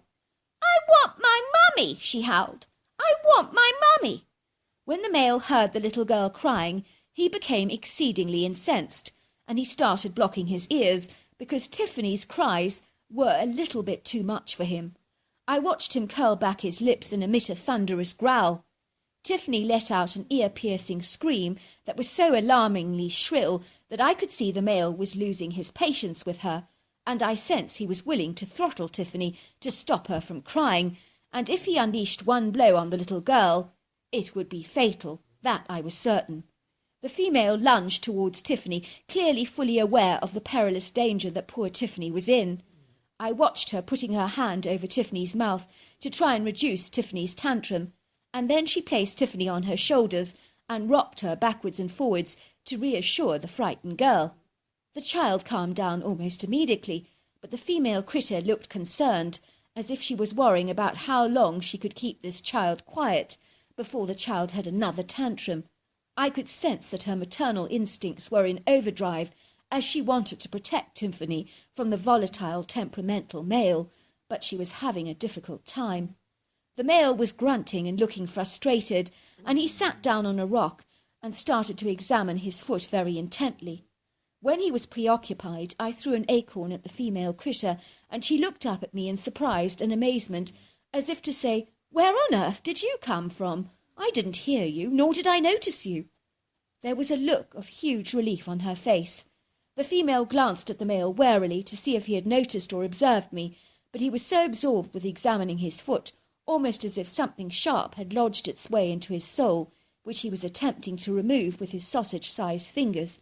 Besides, I had been exceedingly careful to be very quiet. Clearly, he had not seen a thing. The female pushed Tiffany quietly towards me, and I retrieved her in my arms. I whispered to Tiffany, "Your mother told me that if you're very quiet and you're a very good girl, she'll give you a very big present." And I put my finger on her lips, and Tiffany instantly obeyed. I told Tiffany we were going to see Mummy, and I put her in front of me on my horse, and we galloped away. I thought little Tiffany would be afraid, but she seemed to just love galloping across the valleys. It seemed that this little girl had a spirit of adventure, and she loved riding.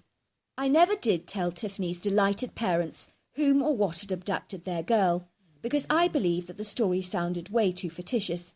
Imagine me saying, "Oh, by the way, your daughter was abducted by a humanoid ape." I knew that would sound incredulous and make me appear crazy. I would never have believed the story myself, unless I'd seen it or been witness to it. As far as I know, all the parents could ever get out of Tiffany was all this mumbo-jumbo about hairy horses and riding, so they couldn't make sense of any of it. I think they ultimately believed that their daughter just wandered off, and that was what I let them believe. Looking back, I'm very glad I didn't challenge that male critter with my rifle, because I would have been absolutely no match for him. I'm still not fully clear what his intentions with Tiffany were, but once the creature got angry, I can assure you she would have easily lost her life because of his Herculean size. Tiffany looked like a fragile Barbie in his monstrous arms. He would only need to lash out at you once, and she would have been dead. I believe the female realised the precarious danger Tiffany was ultimately in, and I know she knew her life hung in the balance, and was desperate to help her. I believe the cantankerous male wanted to hang on to Tiffany, but the female knew that it was like a bull in the china shop that would potentially break the china doll. Working in the wild for so many years as I have with animals, you do learn to read the energy, and I sensed this female be willing to help get Tiffany back to safety, and it seemed that I was right. You really need to read every situation before you act out what you plan to do, especially when you're dealing with wild animals. But these creatures have very definite human characteristics. It took me years to meditate about what I'd seen in the American wilderness, so I never told a soul about what I'd observed, and I sat on the secret for many, many long years. But it does feel good to finally get it out in this anonymous forum of yours, and whether you believe my story or not is really no skin off my nose at all. I now know the creatures I saw were definitely Bigfoots, and I must say they are highly intelligent creatures with human-like abilities that may not be aware of their own strength. After my wilderness experience, I did return to Africa, where I worked at the Game Lodge for another 10 years.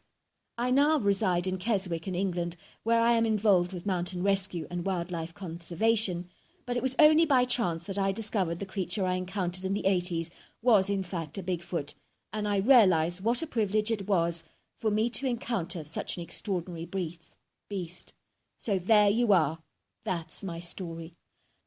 Dear Sarah and all your lovely listeners, my name is Zagnalia, and I'm from a small, quaint little rural town in North America where everybody usually knows everybody, and nothing stays secret for very long. I grew up in the vibrant, carefree era of the early 80s, which I believe without exception was the greatest time in history to be young. Let's not kid, the 80s music by far excels the music from latter or more recent generations. I certainly would never swap my life growing up in the 80s for the youth of today with their swanky cell phones and modern technology. Truly, I believe we had it so much better in those days, and our relaxed, easygoing childhoods were so joyously uncomplicated. I grew up as an only child with my mother and father, who both worked in the local town. My mother was a hairdresser and managed her own hair salon, and my father was an optician that sold glasses to the locals in our area, and believe me, business was always booming. Growing up, I lived in a vibrant rural street, and I say that because the symmetrical, rusty-looking ranch-style homes were painted exquisitely in beautiful, flamboyant Moroccan colour schemes, from stunning blues to greens, apricots, yellows, pinks and purples. Every house in those days had their own spacious backyard, usually dotted with fruit trees, flowers, shrubs, and of course the inevitable vegetable bed.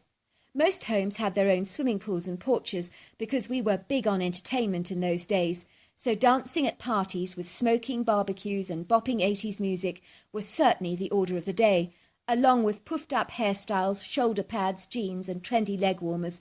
Those were the days, my friends, that we thought would never end.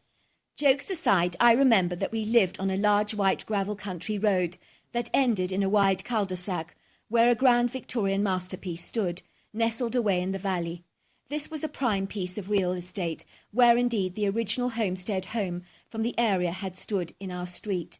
It was indeed a resplendent, bright, sparkling jewel among a cluster of pretty white diamonds, as it rarely took central stage as the focal point in our street, because everyone who saw this mansion was quite literally awestruck and thunderstruck and bedazzled, because it quite truly was a mesmerising Victorian piece of art, if ever I saw one. This enchanting piece of Victorian architecture was magisterial, imposing, and exceedingly palatial in its striking appearance, and had been lavishly converted into its original pristine condition of its bygone era. It was painted an exquisite shade of turquoise blue, which seemed to enhance the regal aesthetics of this sumptuous, opulent-looking mansion all the more. The house bore the traditional characteristics of the Victorian style, as it possessed the traditional steep-gabled roofs, the little towers, the turrets, the dormers, including a wide wrap-around porch and pretty little shapely bay windows, and lots of ornate trim-work, so typical of the time, which adorned the house with a touch of masterful grandeur.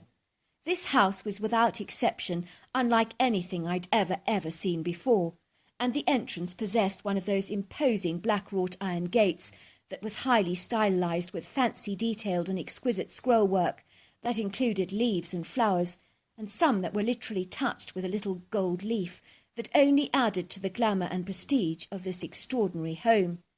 The gate overlooked an extensive long cobble and red brick driveway that was surrounded by some pretty manicured lawn on either side that was dotted with the occasional oak tree, and on the left-hand side of the house was a statuesque fountain with an impressive display of cascading water. The exquisite mansion was situated amidst beautiful rolling hills, along with a stunning forest on the left-hand side of the valley that was teeming with indigenous wildlife like the white-tailed deer and mule deer often seen scampering around our area. There was also a very beautiful backdrop of small, tall, majestic Douglas fir trees that stood behind the mansion. You could also see in the distance the soft, misty blue-grey outlines of the mountains that lay beyond.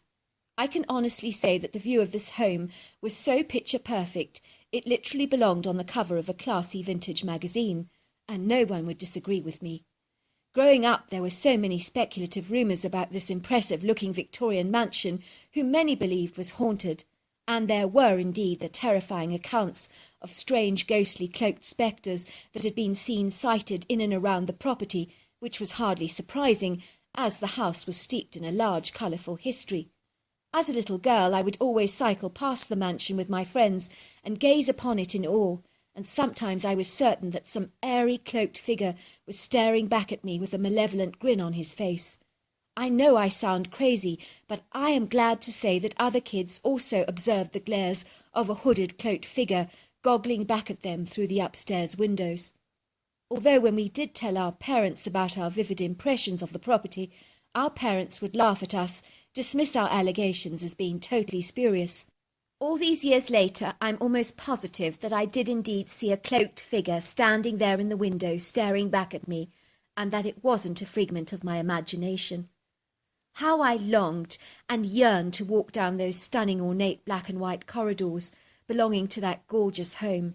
As for me, it would be like taking a time capsule and being regressed to another period in the chapter of our colourful, illustrious North American history. Growing up, I was almost always curious and very inquisitive as a kid, but something about this house truly resonated with me and drew me to it like a magnet. And yet, in truth, there was also something airily sinister about the place, almost like it was holding on to a deep, dark, sinister secret from the past. As kids, we did have the most wonderful lives growing up. I certainly can't complain about that. But we did always wonder about the mysterious occupant at the end of the street that never ever interacted with the locals in our town. And I would always ponder why he chose to be so evasive, elusive, and keep himself so isolated. Some people would scoff and say, he just thinks he's above the rest of us. I would always wonder why he locked himself away in that massive mansion for months at a time, and why never once did he show his face in our town. And all we ever saw of him was his black limousine with the dark windows driving away from his home on many occasions, but we never got to see his face. One day our little rural town was amazed to see a black sparkling Rolls-Royce parked outside the local baker's that certainly got everybody's attention alerted, because it wasn't every day in our town that you would see such a sublime piece of gleaming, sparkling metal parked on our street. I was in the hair salon at the time, sweeping the client's grey hair off the floor. My mother was in the process of drying Gertrude Boswell's grey hair after her blue rinse shampoo. Believe it or not, they were discussing the old Victorian house in the cul-de-sac at the end of the road. "Rumour has it," said Gertrude, "that someone else has bought the Victorian house. It was owned by an elderly eccentric that died on the property about a year ago, and his brother only found his dead body lying in the bathtub 2 months ago." "Wow," said my mother, "that's the problem with being isolated. You can die alone, without anybody knowing or even caring about what's happened to you. Poor, poor man, dying alone like that, without anyone to care. Isn't that terrible? And for months on end at that." "It is sad," agreed Gertrude. "But imagine living in that huge spooky mansion all on your own like that. I'd hate it." "Well, you do get eccentrics who love to be alone," said my mother. "Solitary people that only enjoy their own company." "Well, my Freddie met him once when he went to fix the electrics at the mansion," piped Gertrude. "He said the old man was a cantankerous old miserable sod." "Mum," I said excitedly, "sorry to interrupt your conversation, but there's a black, really fancy Rolls-Royce parked outside at the baker's. I'm just going to see what the owner looks like." I put the broom to one side and dashed out of the glass salon door before my mother had a chance to protest. "That's Agnalia for you," I heard my mother chuckle. She's a right little nosy Parker. She must get it from me. Never could keep her nose out of anybody's business. I think it's the byproduct of living in a small town. We just love to gossip, and we adore snooping." "That we do indeed," agreed Gertrude. I entered the bakery and couldn't believe what I was actually seeing. Standing at the bakery counter, purchasing a loaf of bread and a large chocolate walnut cake, was a very beautiful woman. But she was attired in a Victorian dress that looked like she'd literally stepped out of the history books, only this woman was very real and very much alive. I would say the woman was about in her late 20s, with dark brown hair that was tied back in a pretty bun, with plaited hair on either side of her head. Her flawless pale skin was smooth and translucent, and she had pretty bright blue sparkling eyes. And she was also adorned in an emerald green satin gown, with sloping shoulders, a low-pointed narrow waist, and a bell-shaped skirt with layers of petticoats underneath. "Are you going to a fancy dress party?" I piped, looking at the woman in awe, while everybody in the baker's was listening with flapping ears, as they were equally as enthralled, intrigued, and enchanted by this mysterious, fascinating woman, but were trying incredibly hard not to show it, but not really succeeding. "No," giggled the girl. "That's the way I always dress. I'm a little eccentric, you see, but I love everything Victorian, which is why I recently purchased the Victorian home on Baker Street. You know the one? Yes, I do, I marvelled. It's a very beautiful home. I live on that street myself. You do? Yes, I said. It's incredible. I can't believe you've bought the place. Well, I have. I've recently moved there, she said. I do wonder if you might know anybody local who could possibly babysit for me on Saturday nights. I have a young boy called Edward who needs a babysitter, and I'm pretty desperate. I'll do it, I piped very eagerly. Well, that's settled, she said.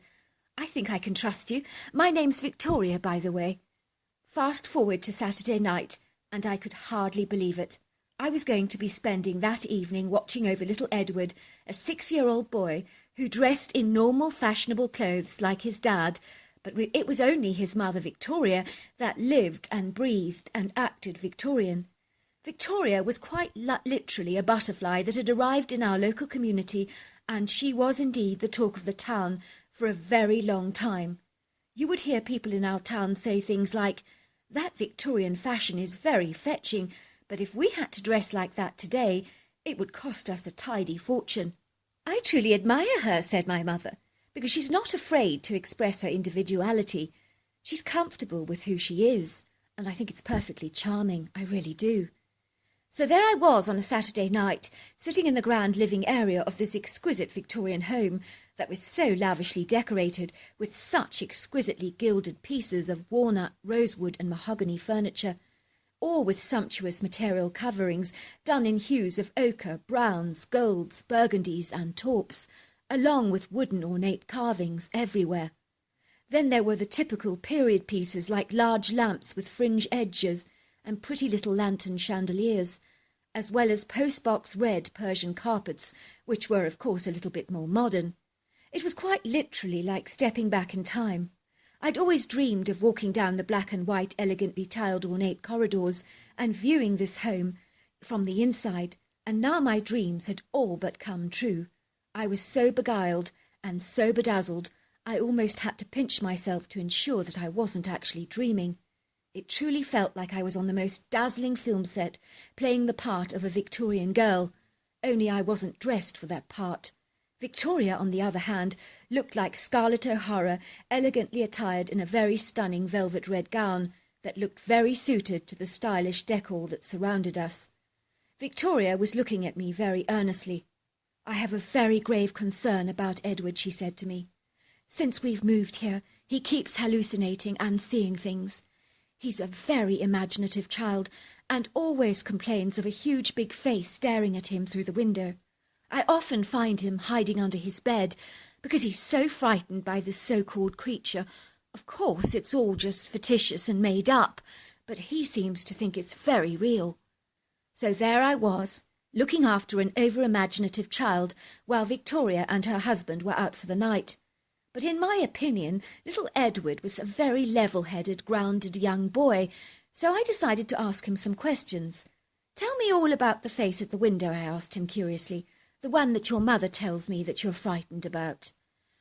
"It's here every night, looking in at me through that window over there," said Edward. "It's a big hairy monster, but Mum thinks I'm making it all up. I can hear it grunting at me, and it taps on my window all the time, and it's got big red eyes, horrible red eyes." "Is there every night that it looks at you? Is that what you're saying?" "Yes, it's every night." "What do you suppose it actually wants?" I asked him.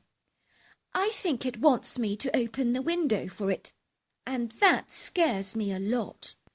"Do you want me to stay here with you tonight, Edward?" I asked, "so that you can show me the face that you see at the window?" Edward looked remarkably pleased. "You'll stay with me?" he said. "I'll show you the face when it comes. It's very, very scary." So there I was, sitting up in Edward's bed, having fallen fast asleep with the young boy's head on my lap, when quite suddenly I heard a very sharp tapping sound at the window, as well as a few grunts. Edward was indeed right. This creature, whatever indeed it was, wanted his undivided attention. But why? I could not imagine. And what was this creature? "It's him," said Edward. "Over there. Can you see him?" Imagine my amazement when I really did see the huge face of a very strange-looking creature staring in at us with these huge red eyes, and I could see that whatever this thing was, it was very definitely real.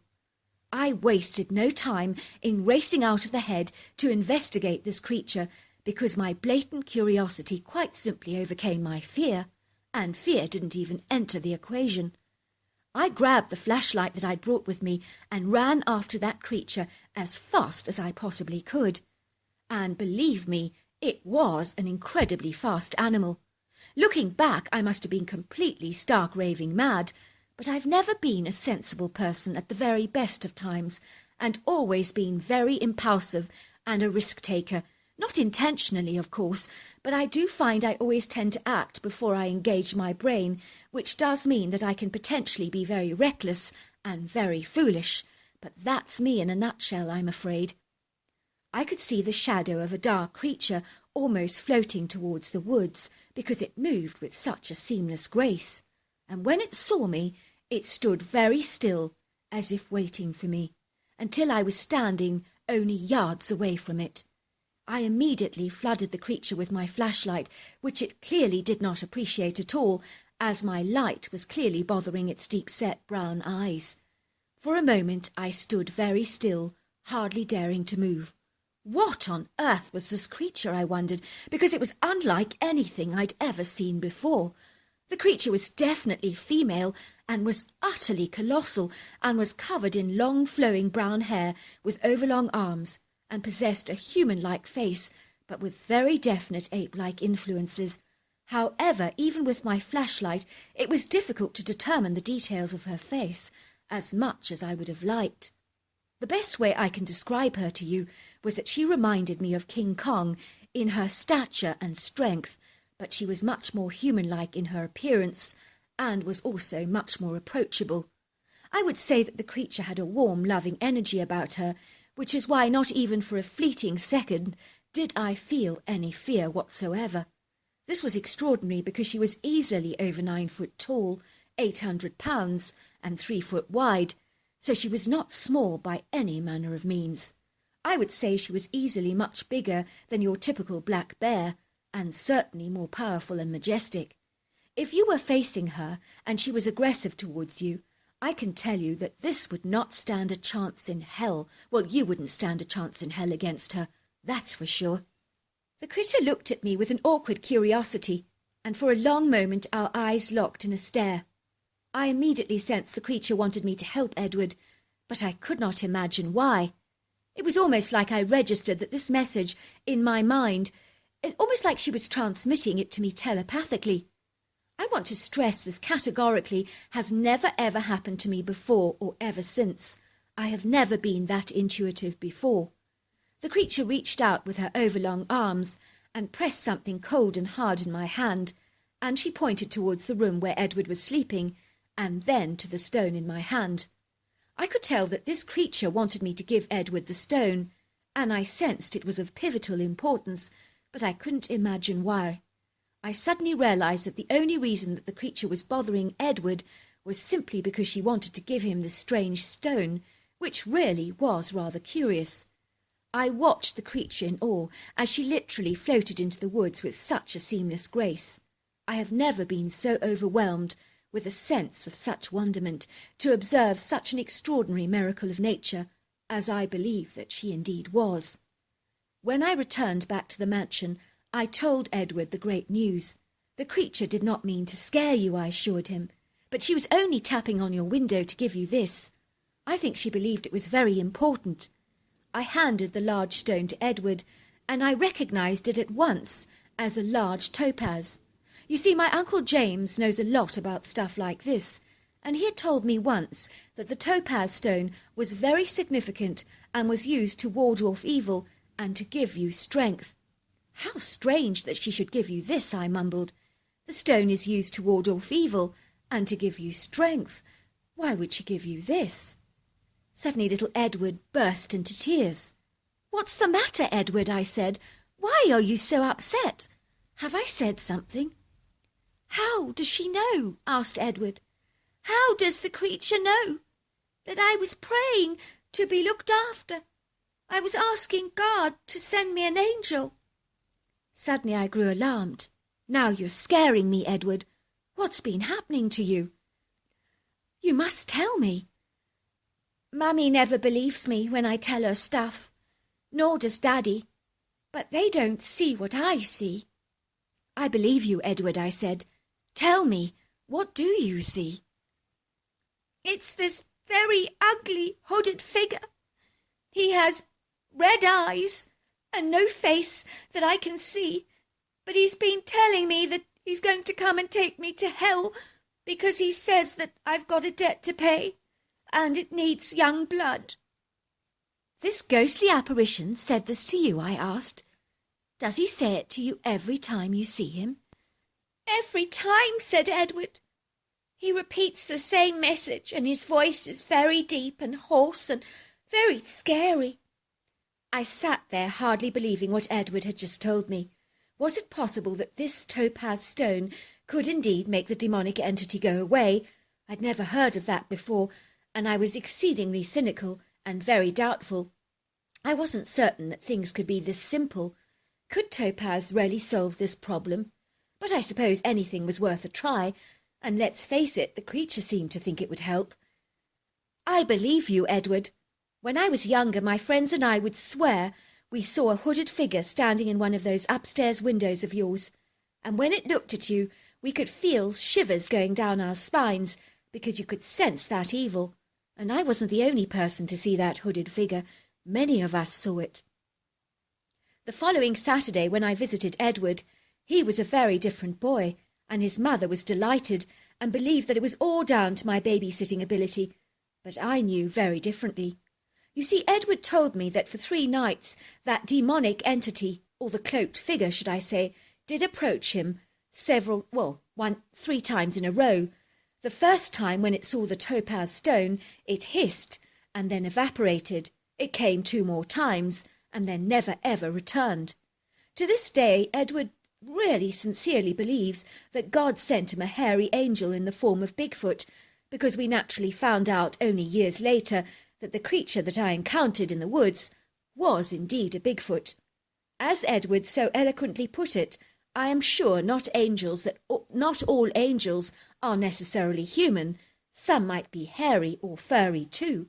And why wouldn't God use a Bigfoot? When Edward was about 30 years old, he actually proposed to his wife with a ring using a part of the topaz that he'd got from that Bigfoot that was coloured blue, and he also had his own signet ring made up in his little finger with a stone.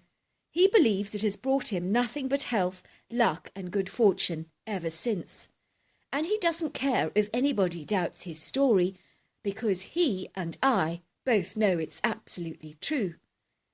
So there you are. That's my story. Well, hello there. I hope you enjoyed the omnibus edition. We've got many more coming our way for you to listen to. Sending you love wherever you are in the world, in North America, Canada, Kenya, wherever you may be. I send you lots and lots of love. Thank you for listening to my omnibus, and I really do hope you enjoyed it, because that's the whole idea about it, is to give you some interesting stories to listen to. So until next time, goodbye and good night.